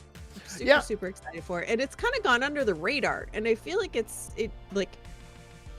I would really like for people to kind of pay attention to this game a little bit more, just because I feel like Rebellion has done so many sniper games, right? Yep. Which is great. They should, that's their main thing. That's their bread and butter. Yeah, it's their bread and butter. They should definitely do that, and we have a Sniper Elite game coming. Resistance. The next week or two, right? Yeah. But if you are at all interested in Stalker or Fallout or anything along those lines, you should definitely go and give a look to this game, because it's got a lot of promise. It does. It's good, and it's funny because like Holly's been like telling me, pay attention to this, look at this, and I'm like, okay, I am a Stalker fan, I should be paying attention to this. So I watched the gameplay. Oh wait, hang on, I want to make sure I'm not doxing myself, make sure things are not in frame where they shouldn't be. Single player survival action, drawing from science fiction, folk horror, and Cold War influences. Okay. Yeah. Oh, MBG says, is Atomfall like Metal Gear Solid? Yeah. Yeah, it is. In terms like you have a should go play gun, it, MBG. you you have a gun. You can crouch, and you can shoot. And British people will. I don't think it's like anyone British in.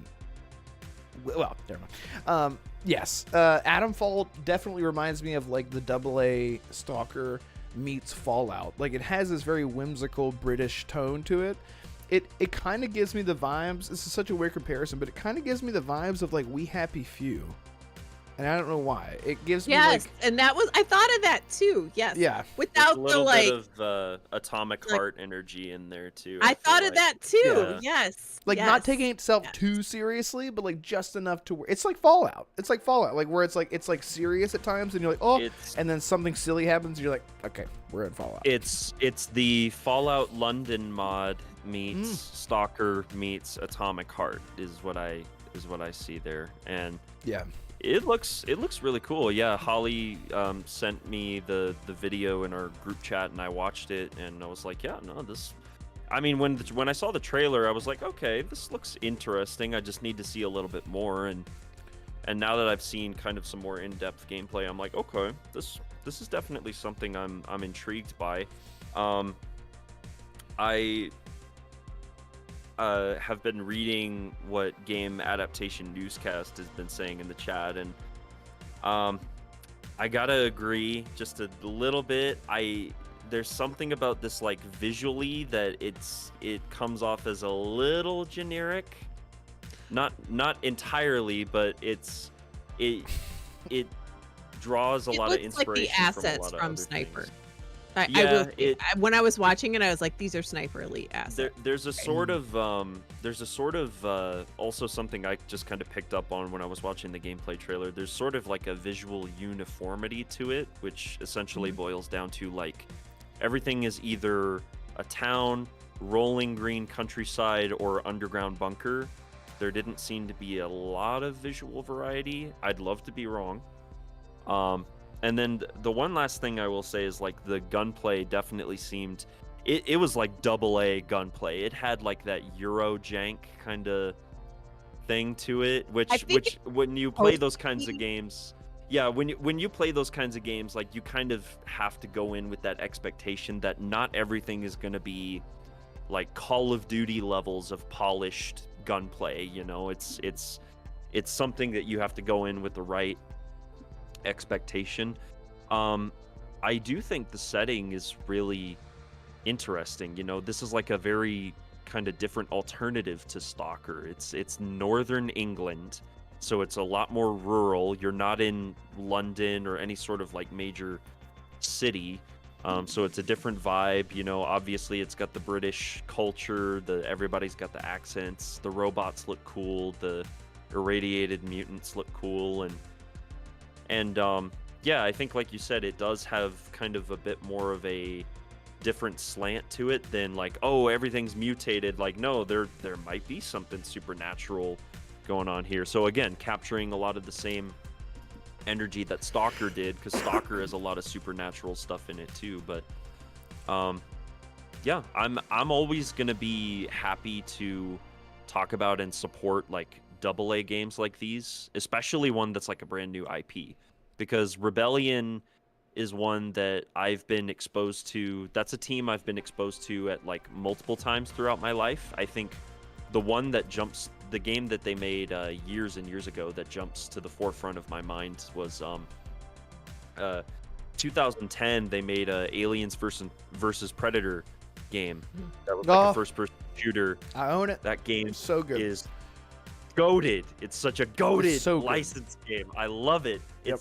Yes, it's janky. The storyline is like super basic. It doesn't matter, but like the feeling of, you know, firing the pulse rifle. Yeah, firing the pulse rifle as a colonial marine, playing as the Predator, playing as the alien, like it's wish fulfillment. It's just such a great. It's a power fantasy in game. that in that universe for sure. Well, Yeah. at least with the Alien and the Predator, the power fantasy sort of disappears as the Marine because you're like, I'm scared. Yeah. But yeah, I know For what you real. mean. Yeah. But yeah, and I've played a little bit of like some of the Sniper Elite games, and then somebody I think in the chat said that they did the Zombie Army games as well. Yeah, Understanding, which Zombie Army is like a spinoff, a little spinoff series from Sniper Elite where you're playing in that same kind of third-person perspective, fighting zombies and whatnot. So Rebellion is a team that has flown under the radar for, gosh, like pretty much as long as they've existed. Like they've made a lot of really decent games, but they just never seem to gain enough traction to really become much of a household name. A lot of people are familiar with the Sniper Elite games, so maybe I'm wrong there. Maybe I haven't played enough to see how popular they are, but They're consistent, man. Like at the very least, you can say they're consistent. Because every time I see a new Sniper Elite game, I'm like, how are they? Not that they're bad. I'm just like, didn't they just come out with one last year? Like that's what it feels like. That's what exactly how it feels. Every time that a new Sniper game comes out, I'm like, didn't they just put one out like last week? Well, I mean, you mentioned like you got Atomfall coming out in March, and then there's another Sniper Elite game. So they've got like 2 games coming out this year. Yep. So in that way, it almost seems like they're very similar to Obsidian, where they're small enough that they're able to manage multiple projects at once and get them out the door in a reasonable time frame. So that I have massive respect for. Any studio that can like really properly scope and budget their games, that they are able to work on multiple projects at the same time. So and on top of that, I think the biggest thing is like it's a new IP. It's something new. It's something different, you know. I'm always gonna be ready to support new IP, so we'll see if this one kind of hits with a certain group of people. We'll see. So yeah, and as a Stalker fan, yeah. No, sorry, I was just gonna tell you because this might add to your conversation. One of the things that I saw one of these people who did play it during a preview event, and they said that it's slightly different than most games because there are main quests, but they don't necessarily tell you what the main quest line is. So you pick up all these quests as you go here, there, wherever you are, but the only way for you to progress or, you know, move through the story is by discovering these quests and learning information, right? It might be a side quest, it might be a main quest. I love that, honestly. Like, just giving the player more agency to just, instead of here's a bright yellow waypoint, here's exactly where you need to go, this is exactly the NPC you need to talk to, and this is labeled main quest versus side quest. Yeah, exactly. you know, and like I love, not to go on a brief tangent here, but I love Deathloop, but that's one of the things that looking back I'm like, oh my gosh, it just like it does kind of spell out for you, like, yeah, here's the solution to how to beat the game, and it's like, oh, okay. No, I love that idea of like, yeah, we're gonna give you these quests, we're not gonna lay out for you exactly which one of these is the main through line that you should follow, which I just think nowadays that it's more important than ever to give people who play games the agency to just figure it out on their own. Because recent games have kind of lost a little bit of that, in my opinion. They lay things out for you and they just don't let you try to experience it or really find a solution on your own, which I would much rather prefer that. And I would love for more games to be a little more, I guess not like so afraid to challenge the player, or at the very least, I preach about this all the time, I would love for games to just give you more options of freedom or just discoverability in terms of how you track your quests or how you find things, just to immerse yourself more. For an example, with The Witcher 3, I just started playing it again for the third time. Well, the third time officially. I have the entire HUD turned off to where all I have to do is just tap the left trigger, and it'll bring up my quest marker, but I have the mini map turned off because I know, just like in Stalker, if you want to know where you're going, just pull up your PDA, look at your map. You don't need something, because it'll say something like, you know, go behind the shed to find out how the shed burnt down. And you're like, okay, well, I don't need a mini map to tell me the shed is right in front of my fucking face. I'll just go. I'm already here. Like, I'm not a baby. And games used to be like that, where they didn't hold your hand. In the sense of discoverability, you felt like I did this. Like I did this myself. And I would love for games to really lean into that more, just giving you more like just options, you know, just like HUD options and just stuff like that to make you feel like. Well, and I think the standard HUD for this is only a compass at the top, and that's it. I was gonna say that I love that HUD was a very interesting. It was a little strange at first, but like I was watching throughout the course of the video, I'm watching it, I'm like, oh, this is actually, I kind of like this. So it's chat, very low key. So. When you're in a battle and you're reloading, the HUD it will pop up for a flash, and your reload like numbers of your like your bullet counts and things come up in the center.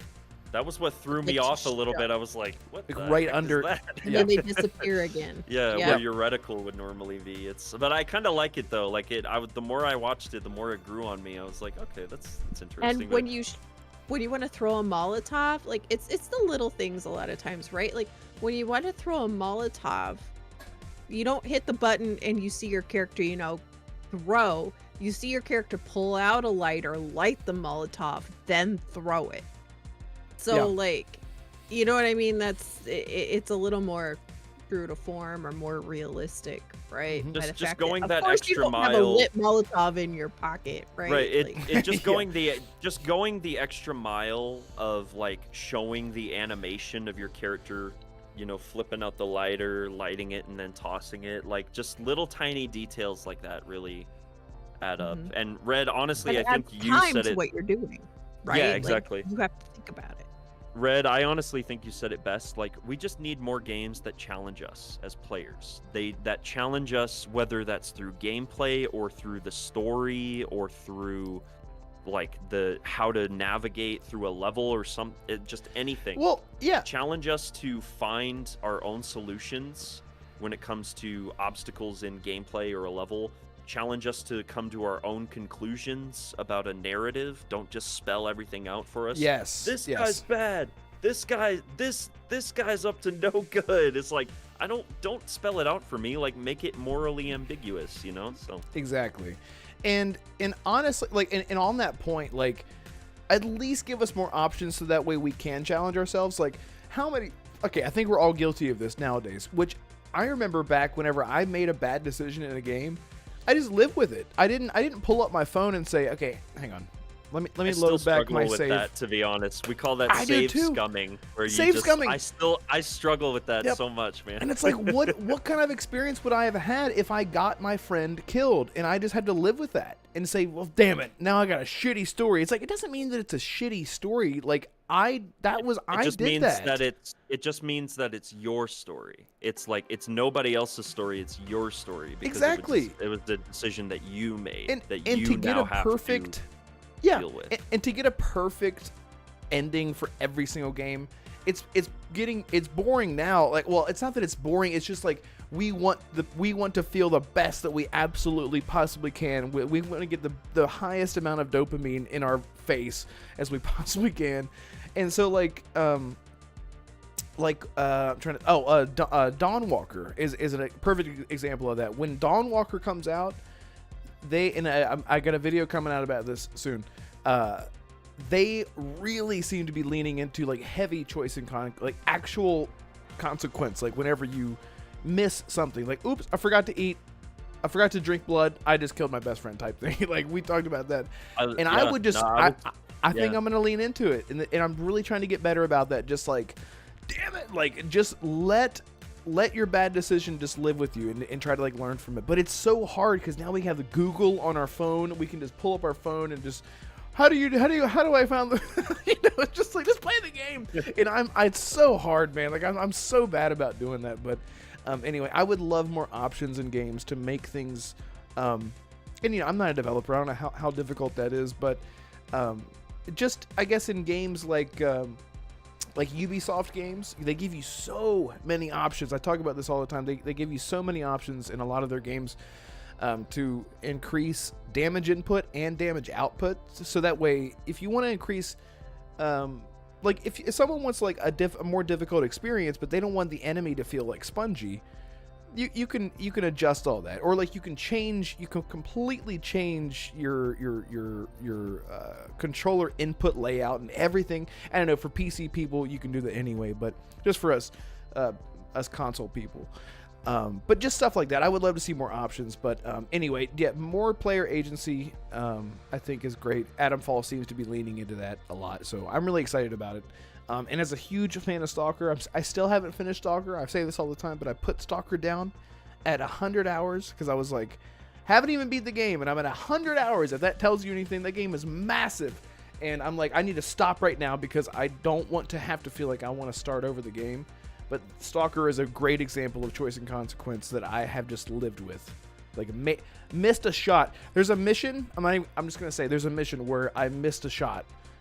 Like, I'm trying to snipe this dude, and I missed, and I was like, I'm not even gonna load back. Because that was so realistic, and I lived with it. I'm like, it's too much pressure, man. Yeah, because like I know, like if I load back, I'm just cheesing it. I'm just save scumming. It just doesn't feel right in a game like that. So Stalker, I think, has opened my eyes to a lot of different genres that I might have otherwise been really impatient to try out, like Kingdom Come Deliverance. After playing Stalker, really want to try Kingdom Come Deliverance 1 again. I picked it up for free on Epic Game Store a while back. I'm hearing such great buzz about the sequel that I'm like, you know what? It's not typically the kind of game I would play, but hey, I might check it out. But yeah. Going back to Holly's topic though, Atomfall looks solid, looks cool. Hasn't been a whole lot of marketing for it, which I think is probably why like it's flown under a lot of people's radar, sadly. Microsoft once again has an issue marketing their Game Pass We are games, 3 weeks out from Avowed, which is a much bigger and game. When's the last time we've seen a trailer? It's insane, it's wild, but yeah, no, Atomfall is one that I'm definitely going to keep my eye on, and honestly, if they I don't know what the pricing structure for the game is gonna end up looking like, but if they're like, hey, we're gonna have you can play it through Game Pass, or you can buy it for like $40 or $50, like if it's not a full price title, I might just snatch it up then and be like, okay, it's yeah, $50 sure. for the standard edition. Okay, yeah, so like they're not charging a full $60 or $70, and based on the gameplay I saw, it seems just more like a AA title, so that's the kind of price range I would expect. But yeah, I'm interested. My curiosity has been tickled by this trailer, so it's one that I'm gonna keep an eye on for sure. So, well, that's fantastic. Yeah, look, I am really excited about what's coming. Also, the Xbox Direct. We don't have time to talk about it, but just so you guys know, everyone watching here, we will be streaming. I don't know who's going to be joining me. We haven't talked about that yet, but I will be streaming the Xbox Direct. Is Holly? Are you going to be there? I think so. Yeah. Great, fantastic. So Holly and I will be streaming the Xbox Direct on Thursday, which will be, I forgot what time it is. We'll figure it out. We won't be talking through it. We won't be game adaptation newscast. We won't be talking at all. We'll just be. Well, actually, we're gonna have tape on our mouth the whole entire time. Is fine. Yeah, exactly. Yeah, so don't worry about it. Whenever we stream stuff like showcases, we try not to talk during the times that people are talking. That way, we can really take it all in. But really looking forward to that. And well, I don't want to spoil anything for anyone. We know some stuff that is probably happening. So if anyone doesn't want to know, I'm just not going to bring it up. But we'll see if those things are true, like the secret games, and the secret reveals, and the shadow drops, and whatnot. So really excited for that. And again, I just sincerely want to thank everyone so much tonight for hanging out with us. Had so many people jump in, had a ton of new subscribers. I say ton, 5 new subscribers. It's a ton for me. It was great, and I just wanted to thank you guys so much. And a big shout out to Let's see if I can find him here. Sorry. Oh, Red Beard, who says nothing gamers love more than creating controversy out of nothing and generating clickbait videos. And I couldn't agree with you more. And any of those people, just F them all to H, is what I will say to them. Watch you put up a clickbait video the very next day. Well, he's clearly talking about this show right now with me putting up PlayStation is in trouble as if it's clickbait. But we talked about the issues. We talked. How about watch the video? YouTube problem. Yeah, it is a YouTube problem. Try making. God, we can go on and on about this, Arkane, about try to have a successful YouTube channel. Successful, with an honest thumbnail, with an honest slant. The thumbnail doesn't have to be 100% honest, but as long as you're authentic in the video itself. Yeah, at least if you touch on the, like, if I say PlayStation is in trouble in my thumbnail, well, we're going to talk about why we think PlayStation is in trouble. Does it mean that PlayStation is in trouble? No, but we're going to talk about why we think that it is, okay? It's not clickbait, but it is, but it isn't. Anyway, we're not bad people is what I'm trying to say. Well, I say we, it's me. I'm the one who made the fucking thing. But anyway, shout out to Steve Dix. I love that. He says, Fable, please. Yes, I would love that, Steve Dix. Steve Dix, you better be subscribed because I want to say your name every single Tuesday at 6 p.m. Eastern Standard Time. Please stick around. But again, thank you guys, everyone in chat. You guys were just amazing. The support tonight has been amazing. I'd love to see the huge crowd. It's been, it just fuels my fire. You haven't hit the like button. If you haven't hit the like button yet, and you haven't already subscribed to the channel, and you haven't already hit the bell icon, do it now. I expect you watching this right now. I expect you to do this now. All right. Okay. I'm just gonna point my finger in your face until you get this done. I'm doing it. All right. Doing it right now. I thank you for thank you for saying that. I love how everyone's like, peace, goodbye. I'm like, we're not leaving yet. Great, good show. Good see. I'm driving everyone away. I'm too much. My personality is too big for this show. No, it's totally fine. And but yes, tease that like button. Yeah, thank you so much. Toxic Butt Wind, Slow Lark, Game Adaptation Newscast, Noise Mofo, FarQ, True 77, Steve Dix. I gotta say that every single KLZ 180. I will watch after the fact, but from what great show. Yeah, thank you guys so much. Again, if you're new here, leave a like or a sub. It would be amazing.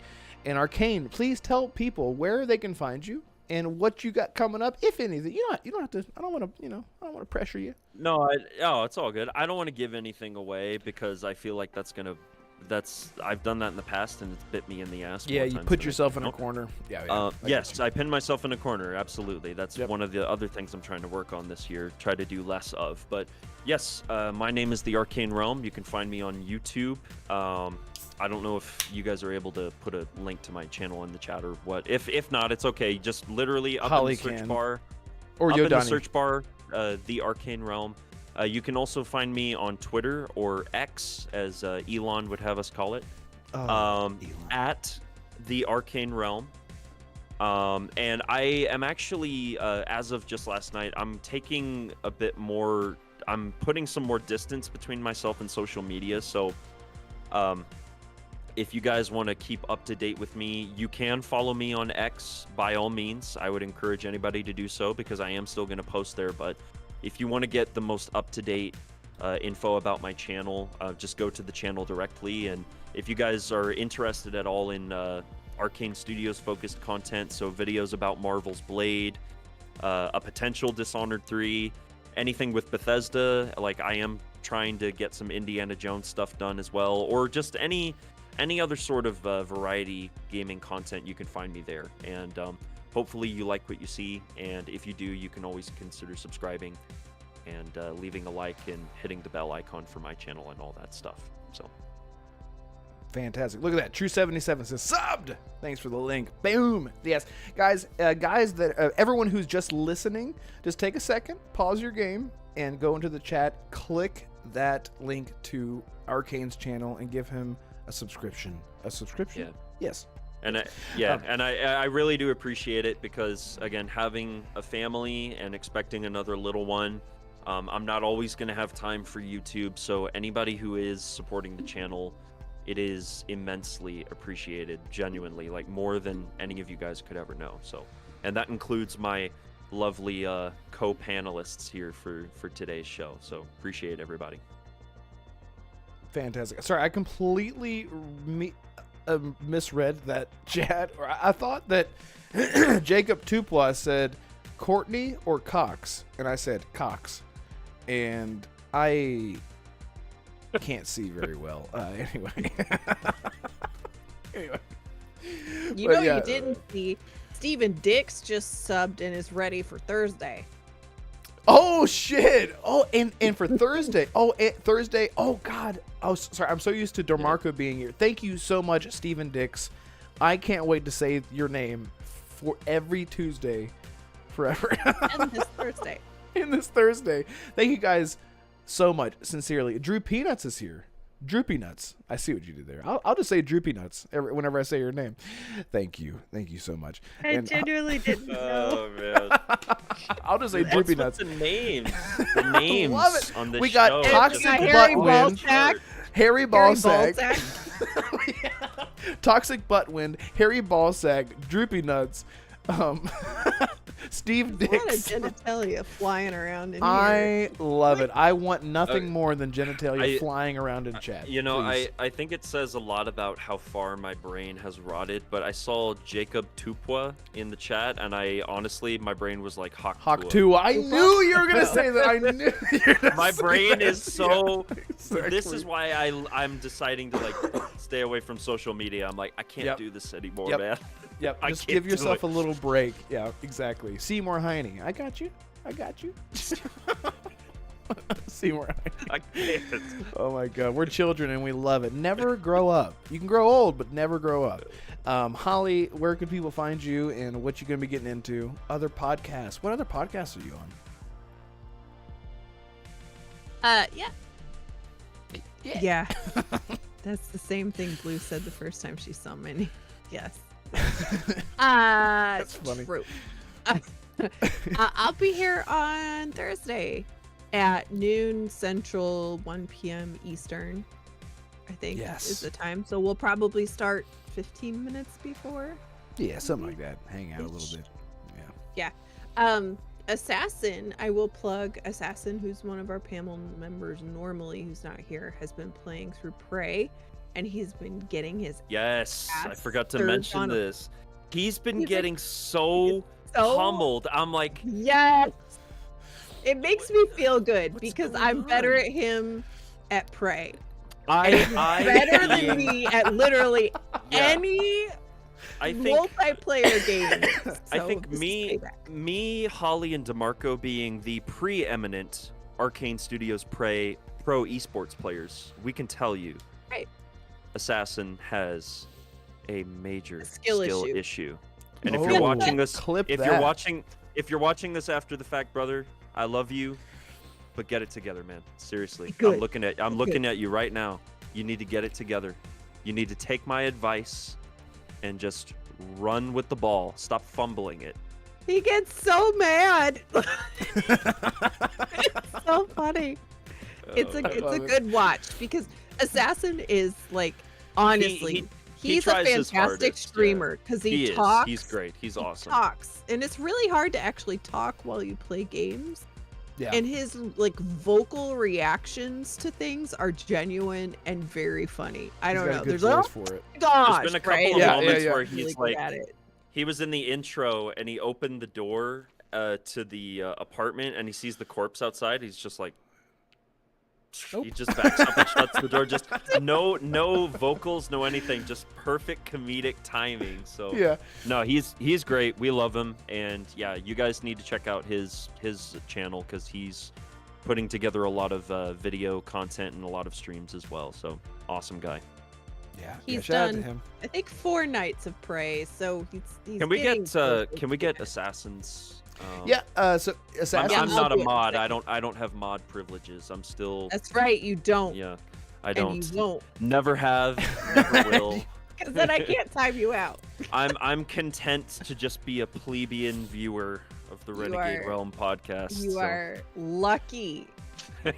that you're on tonight, and I'm not gonna time you I was out. gonna say I couldn't even get kicked from this Discord call, so. Well, there you go. You've been upgraded.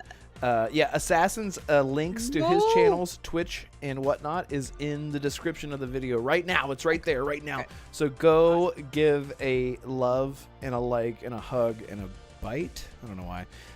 Do that. Just do that. Do all those things to Assassin, because he deserves it. He deserves it. Even though, man, And he uses text to speech, which go in and have all the fun you want. Oh my because God. it talks during his stream, and text to speech is Yep. the best thing ever invented It was by fantastic. anybody ever. he needs to slow it down because like whenever Oh I no, you can't make Yeah, it's on- Arcane it's a on mod. hyperspeed. oh Because why But I then can't time because him well out, because ever. then she can't time me out, and then the running oh joke shit, what have I done? is no longer Right, running. No. So you can undo you've it. killed the running joke officially as of today. It's all right. You know what? Honestly, DeMarco's just gonna I don't have to do it. DeMarco's just gonna completely remove my privileges. So Speaking of DeMarco dude, who is out and doing things that aren't nearly as cool as being here right now. boring. He's Yeah, Death like Stranding 2ing right now. He's on the He wants beach. to go on vacation when you He's could be on the here. beach. He has a podcast on Thursday nights, which Yes. is not this week because he's on The vacation. Push Start Podcast. Yes. Correct. Yes. The Push Start So- podcast. I'm so excited for him. I can't wait to see where that goes. Continue. I'm sorry. Yeah, and he does it solo, and that's not easy. So it's nice to show him support. He's really good at it too for just being solo. Yes. So anyway, and then me, I just do the Infinite podcast on Friday nights at 6 p.m. Central on Risk It for the Biscuits channel. Mhm. So if you follow me on Twitter, X, whatever the In the heck description. you want to call it, I don't really care. There's usually links that are posted every week for this and that show. So thanks, chat. Thanks for coming by, and Lotus, thanks for dropping all the sub bombs and Yes. talking with us. Yes. Thank you guys so much. Tonight has been such a fun Thank you, Arkane. show. And Oh, thank you guys for having me. Seriously, Yes, thank you. I always appreciate it, and I'm happy I was able to find the time. So Yes, and shout out to let's see, well, Assassin member chatted. Thank you to Lotus Esprit, Nerds and Other Legends, and Game Seeker for all of the financial donations and the support in that regard, because it is literally helping me keep my water bill on. Hey, so it's nothing extra. It is literally just what I'm doing right now to stay alive, and I cannot thank you guys enough. It's literally means everything. So thank you all so much. And you can find me on Twitter. You can find my little, oh, look at that. Oh, look at that little, I want to clip that out and make that your, so good. Look how perfect that is. It looks so cute. So cute. Anyway, and oh look, and Slow Lark is still here. He's like, okay, now goodbye. Okay, now goodbye. Anyway, thank you guys so much. We will see you next week. Goodbye, everyone. Bye. Or Thursday. We'll see you Thursday. Or Thursday. That's what I meant. Yeah, goodbye.